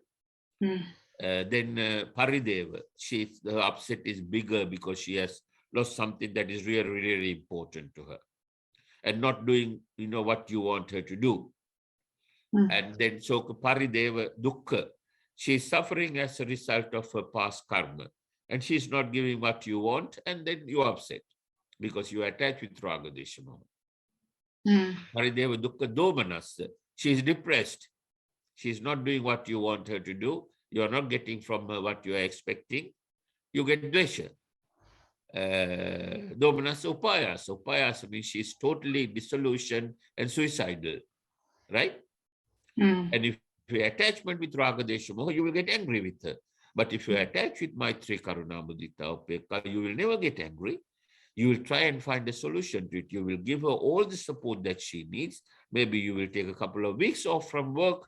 If you are working full time, you will try and spend time with her, take her to the therapist, whatever the things that you can do to make her feel better, you will do it, right? Mm. So it's the attachment with raga desha moha that causes all those problems. Then the piyehi vippayogo dukkho, apyehi sampayogo. It's the same thing. Piyehi vippayogo dukkho. If you're attached to your mother with raga desha moha because she's doing the housework and she says, turns around and says, Hardika, I'm going to your sister's for 3 months, you get angry, won't you? Not me. I have no sister, and I don't live with my mom. I'm just saying. I'm just saying. Similarly, Yes. let's say someone you don't like Mm-hmm. Yes. comes to live with you and you can't stop it, then you get angry, right? Mm-hmm. You're getting something that you don't like. So all these things are due to attachment with raga desha moha. Mm. So similarly, if you look at anything that bothers you, you will see that it is due to attachment with raga desha moha. Mm. Would you identify like a difference between getting angry with someone or getting hurt by someone? Well, you get angry because when that person hurts you, isn't it? You don't get angry for nothing, do you? Or what if you don't get angry and you just get hurt? If you get hurt, if you understand Dhamma, you will think that, this person is doing something to me because I may have done something bad to her. Whatever it is, there's no point in getting angry because it will make things worse for me, right? Right. So you just go to a quiet place and you just ask her for forgiveness, transfer merits, and wish her well in your mind. Brilliant. Yes, that's what yes, perfect. Yes. So that was, yes. When you are sending positive energy towards her, she cannot send negative energy towards you. Scientifically, the two energies, when you are sending positive energy, negative energy cannot travel in your direction. That person cannot hurt you anymore. Thank you. Yeah, that's why. Yeah. Okay. Thank you.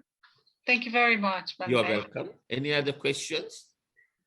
That's okay for now. Yes. Thank you. Anyone else? Any other questions? Swamin, once again, I ask you a question. I'm from Sri Lanka. Yes. Is that Sunita? Yes. Yes, Sunita. I want to find out when there's suffering, attachment. Yes. When a person is sick and if that person is suffering. Sorry, I lost that word. Can you say that again?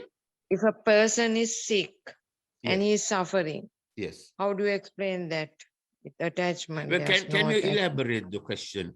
When you say a person is sick, is the person who is suffering as a result of attachment is sick, or someone else is sick because of that this person is suffering? Well, which one are you referring to? He has got we'll say he has got a stroke. Yes. and he can't talk. Yes. And so it's a suffering for him and it goes on. Yes. So, So you are talking of how to solve the problem for himself or someone who is yeah. close to him? Both. Right. Let's look at the first scenario, right? Let's say I am paralyzed, right? I am suffering from it. So why do I suffer? If I don't know Dhamma, I'll be trying to blame everyone else and blaming myself for falling sick. First, I will say so and so did this, that, doctor's fault, attendant's fault, nurse's fault, family's fault, then my fault.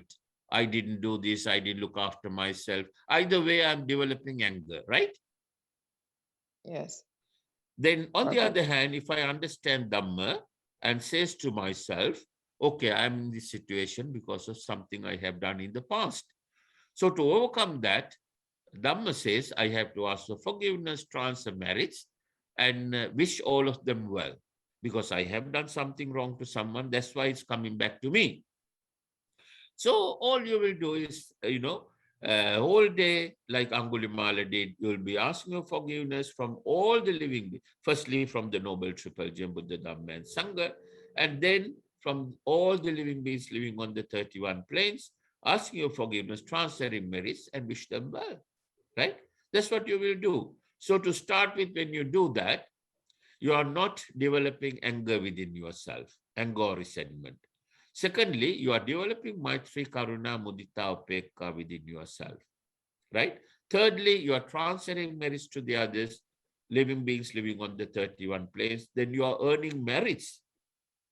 And fourthly, they will receive merits and they will get better. So whatever the negative energy that's coming to you from the Namagraha will gradually deteriorate and stop. Then your illness will get better. Instead of negative energy, the universal power will start sending positive energy towards you, right? You will get better.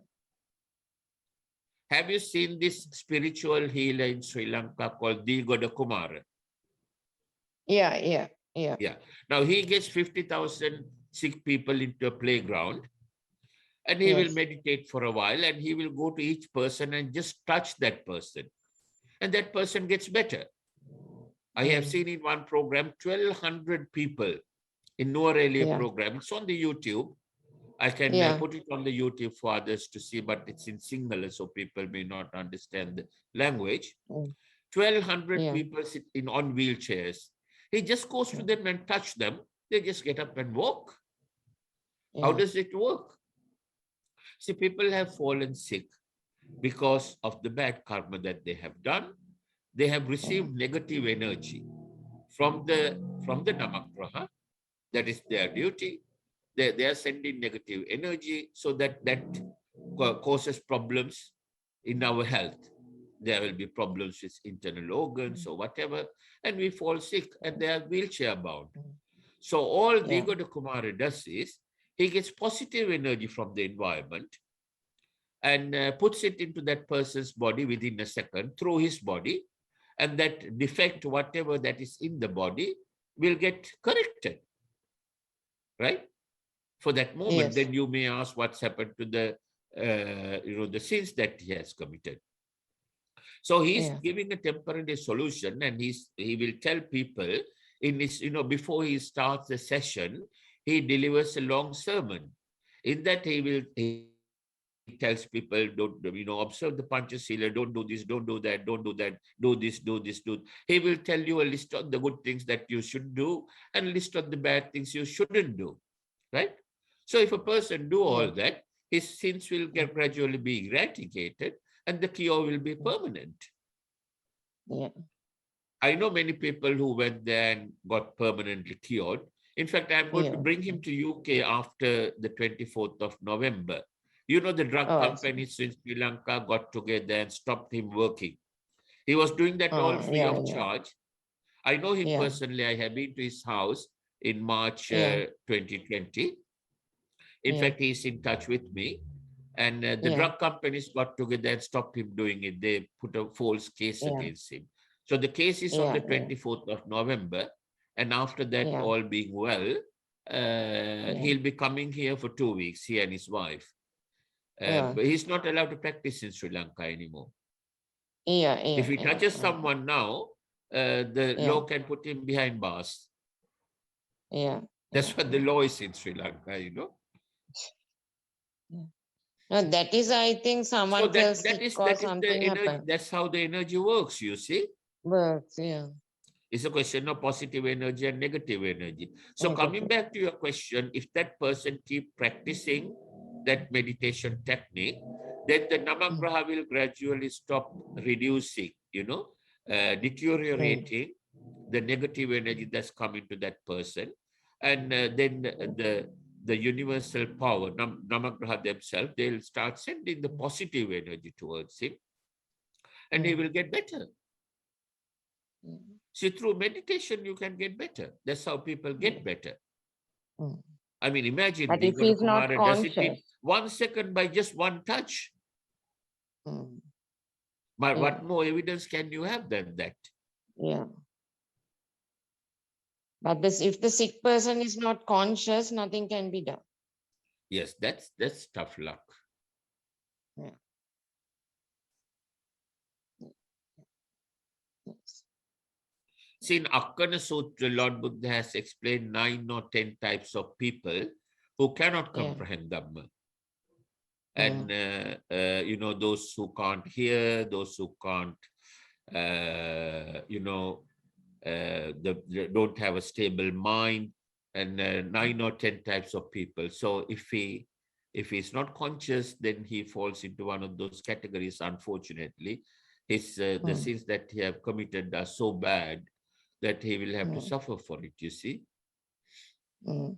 Maybe it's a very serious Aryopavada or something like that, which he cannot eradicate. Yeah. See, but Lord Buddha's teaching has an explanation and a solution for every problem. Every problem. Any other questions, anyone? Saranai. Thank you, Sunita. Saranai. Vandami Bhante ji. Nam Buddhaya. What's your name, sir? Alankar here. Hello, Alankar. Bhante ji, there are two things. One is you just referred about a monk, you know, this thing. Yes. So how to identify who are a good monk? Because you have that problem. You know, what are the characteristics which one should outwardly look at? That's one. And secondly, are there any ways to identify who is Sotapanna? Well, the first question, to understand whether a monk is good or bad. You see, there are things that Lord Buddha has explained monks not to do, right? Not explained, actually, there are disciplines, there are rules that monks shouldn't do. And if a monk is doing that, he cannot be a good monk, can he? Right. Point one. To see whether someone is a Sotapanna, only a Samma Sambuddha can tell for definitely whether another person is Sotapanna or not. But others can guess, right? I can guess when a person, I may not be right, it's only a guess. I cannot say for sure whether someone is Sotapanna or not, but there are 4 people in this group, but it is only a guess and a feeling. I'm not 100% sure. I cannot be, because I don't have those qualities to identify that. Only a Samma Sambuddha has that quality. Okay. Thank you. Any other questions, anyone? Vandami Bhante ji. Namo Buddhaya. Buddhaya. Vinaya here. Hello, Vinay. Hi. So Bhante ji, just now in one of the answers, Yes. You mentioned that if we wish good for others, the others will also wish good for us, or they cannot wish bad for us. Say that again, Vinay. I didn't catch the last word. You mentioned in one of the answers that if we Yes. wish well for others, then, and pass on positive energy, Yes. then they will also reciprocate, right? They will also pass on the positive energy, or they cannot pass negative energy to you. They cannot pass negative energy. That's point number one, right? They may not release positive energy towards us, but they cannot pass negative energy. Okay. So Bhante ji, if we go back to the Because life of our aura will Mhm. be so strong, negative energy will not be able to come through. Understood.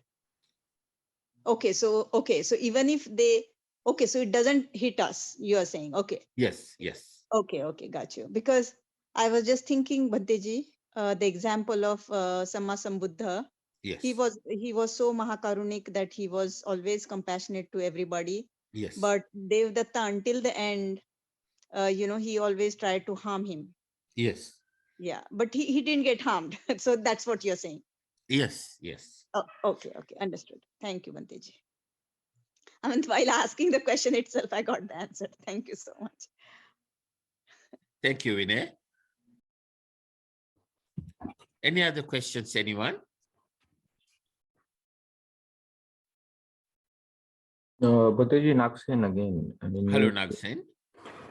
if nobody has the questions, just from the curiosity point of view, I just wanted to ask this. Regarding the monks, you said, right? There was one Vietnamese monk who has done the self-immolation. And Sorry, I'm losing those words. Can you say that again? there was one Vietnamese monk, yes, who had done the self-immolation. What do you mean by self-immolation? He burned himself. Yeah. And when he burnt himself, he was completely into the deep meditation, and he was not scream, or he was not just run away. He was very calm and cool at that time when he was done the self-immolation. So was he arhat, or why he done the act of burning himself, and what was the message? I mean, so that's complete moha, Nagsen. You see, because what is he going to achieve by burning himself? Is he going to help his path to Nibbana, or helping the path of the others to Nibbana? Certainly not. Is he going to reduce his raga, desha, moha? No. He is doing it with moha. He thinks that he is going to achieve it by doing it. He will feel calm completely because he must have been practicing this asanya meditation for a long time. So he can get into a state of mind where the thoughts are not coming to his mind, and he will be asanya, right? So he can very calmly set fire to himself and, commit suicide. But all he is doing is something terribly, terribly wrong, killing himself, and all that will give him is loads of sins, but nothing else. It's a sin that is committing due to moha. yeah, that means he was not knowing the Four Noble Truths, and Not at all. Not at all. Anyone who knows the Four Noble Truths will not do anything that will not help that person to, practice his path to Nibbana, or helps his path to Nibbana, or helps the path to Nibbana of someone else. He will think about it before he does that. Setting fire to himself is going into a very, very extreme situation, and that person is in complete moha, extreme moha, and he's nowhere near Sotapanna. He Right. hasn't understood one bit of Dhamma. Right, Bhante. Yeah, thanks. Any other questions, anyone? We still got another 12 minutes to go. Bhante, may I ask a question? Yes, you can.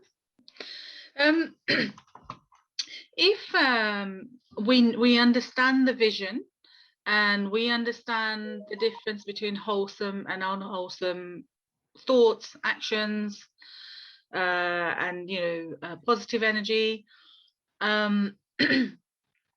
we understand all that, and I've forgotten the question. Sorry. I can tell you the question you are going to ask for. Go on, yes. I think the question is, if you understand the thoughts that come into your mind, and whatever the other things you are going to say, if you understand, whether you are Sotapanna, right? No. If you understand all those, I will come back to you. Let me think. Okay. Any other questions, anyone? May I ask? I've remembered the question. Yes. Is it okay to ask? Yes. Yes. So what I was saying is that if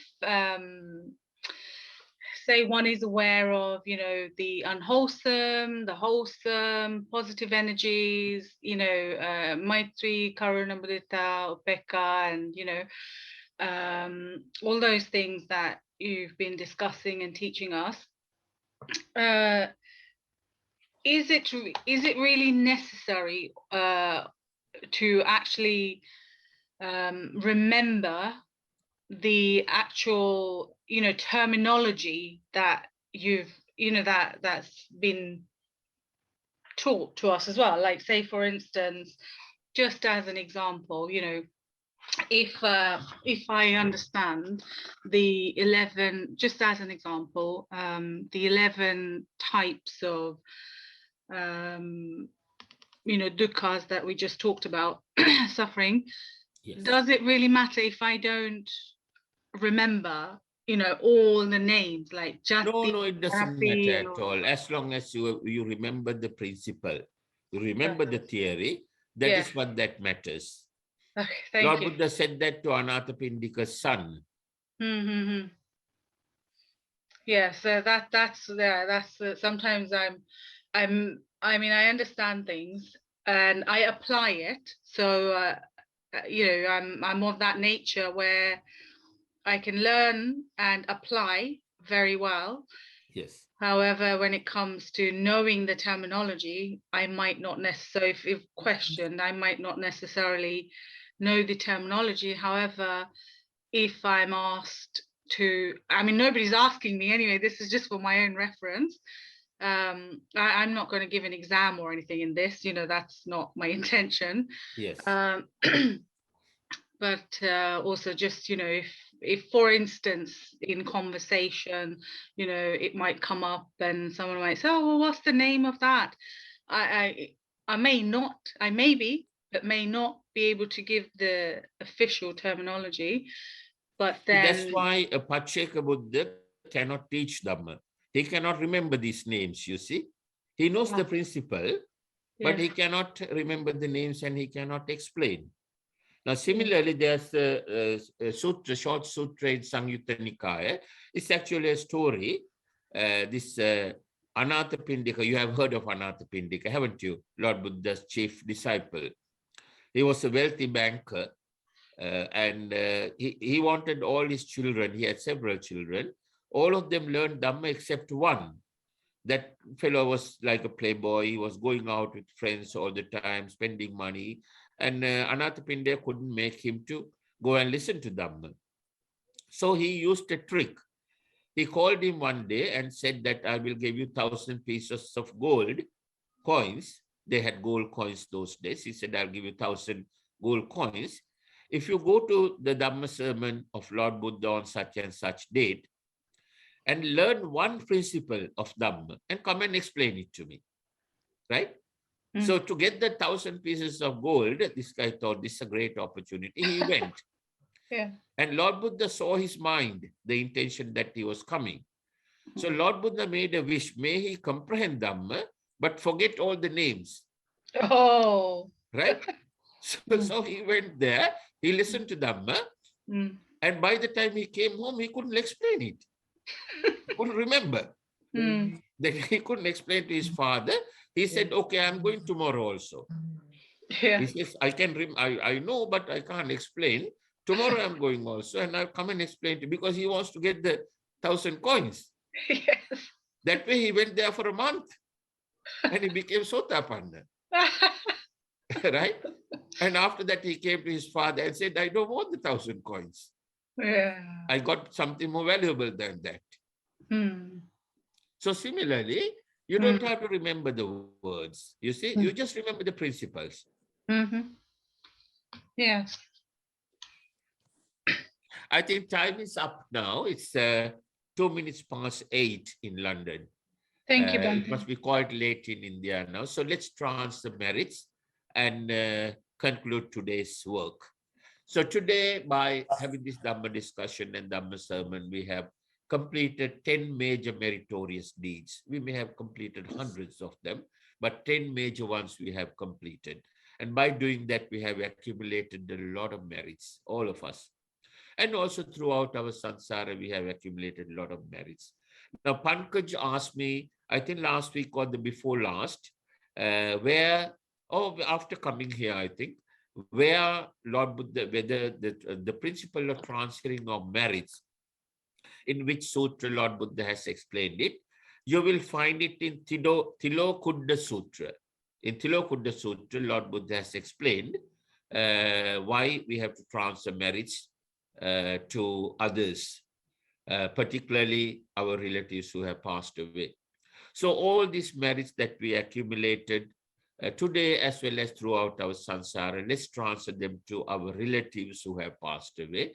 Firstly, I take this opportunity to think of Bodhisattva Bharata Ratana, Baba Sahib Dr. B.R. Ambedkar, the greatest man that world has seen in 1,000 years. That's how I describe him, because of whom we are all here today. So let's think of him first, and then his relatives who have passed away, and the relatives of people who built this place 26 years ago and looked after it up to now, and also the relatives of all of you, especially those who are parents to you.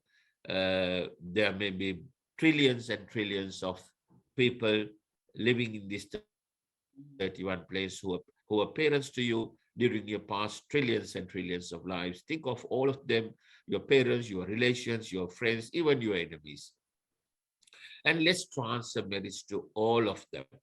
And may they receive all these merits, and with the power of these merits, may they all be happy, be healthy, be free from worries, free from suffering, comprehend the Four Noble Truths, and finally attain permanent happiness in Nibbana. In order to make those wishes, I'm going to recite this Gatha. If you know the Gatha, you can recite it with me. Otherwise, you can say sadhu 3 times at the end of it. Idamme jnatinang hotu sukita hontu natayo. Idamme jnatinang hotu sukita hontu natayo. Idamme jnatinang hotu sukita hontu natayo. Sadhu, sadhu, sadhu. Next, we are going to transfer all these merits to all the living beings living on the 31 planes. That's the living beings living on the 20 Brahmaloka, 6 Divyaloka, Manushaloka, and the 4 hells. May they all receive these merits. With the power of these merits, may they all be happy, be healthy, be free from worries, free from suffering, comprehend the 4 Noble Truths, and finally attain permanent happiness in Nibbana. In order to make those wishes, I'm going to recite this Gatha. If you know the Gatha, you can recite it with me. Otherwise, you can say sadhu 3 times at the end of it. Ettavata chayammehi sambadam punya sampadam sabbe deva anumodantu sabba sampatti siddhya. Ettavata chayammehi sambadam punya sampadam sabbe bhuta anumodantu sabba sampatti siddhya. Ettavata chayammehi sambadam punya sampadam sabbe satta anumodantu sabba sampatti siddhya. Sadhu, sadhu, sadhu. Next, with the power of all these merits that we have accumulated, may we all be able to eradicate anusaya from our mind. Anusaya is the raga, desha, moha thoughts that's coming into our mind in the present moment. as well as all the asava that we have accumulated throughout our samsara. Asava is the unwholesome qualities that we have accumulated in our mind. May all of us be able to eradicate all our anusaya and all our asava from our mind, develop our wisdom to the highest level, and comprehend the Four Noble Truths, and finally attain permanent happiness in Nibbana. In order to make those wishes, I'm going to recite this Gatha. If you know the Gatha, you can recite it with me. Otherwise, you can say sadhu 3 times at the end of it. Imina punya kammena mame bala samagamo satan samagamo hotu yava nibbana pattiya. Idamme punya kamman asavakkaya vahan hotu sabba dukkha pamuncatu. Sadhu, sadhu, sadhu. Finally, in order to ask for forgiveness from the Noble Triple Gem, Buddha, Dhamma, and Sangha, I'm going to recite this Gatha. If you know the Gatha, you can recite with me. Otherwise, you can say sadhu 3 times at the end of it. Kayena vacha chittena pamadena maya katang achyang kamame bhante buripanya tathagata. Kayena vacha chittena pamadena maya katang achyang kamame dhamma samdittika akalika. Kayena vacha chittena pamadena maya katang achyang kamame sangha supatipanna anuttara. Sadhu, sadhu, sadhu. I'm going to give you the blessings of the Mahasangha. Abhivadana silisa nichang vadda pachayino chattaro dhamma vaddanti ayuvanno sukambalang ayurarogya sampatti sangha sampatti mevacha ato nibbana sampatti iminate samijjatu bhavatu sabba mangalang rakkantu sabba devata sabba buddhanubhavena sabba dhammanubhavena sabba sanghanubhavena sada sutti bhavantu te. May all of you be healthy, be happy, be free from worries, free from suffering, comprehend the Four Noble Truths, and finally attain permanent happiness in Nibbana. May the Noble Triple Gem, Buddha, Dhamma, and Sangha bless you all. Namo Buddhaya, Jai Bhim, Jai Bharat, Jai Sri Lanka.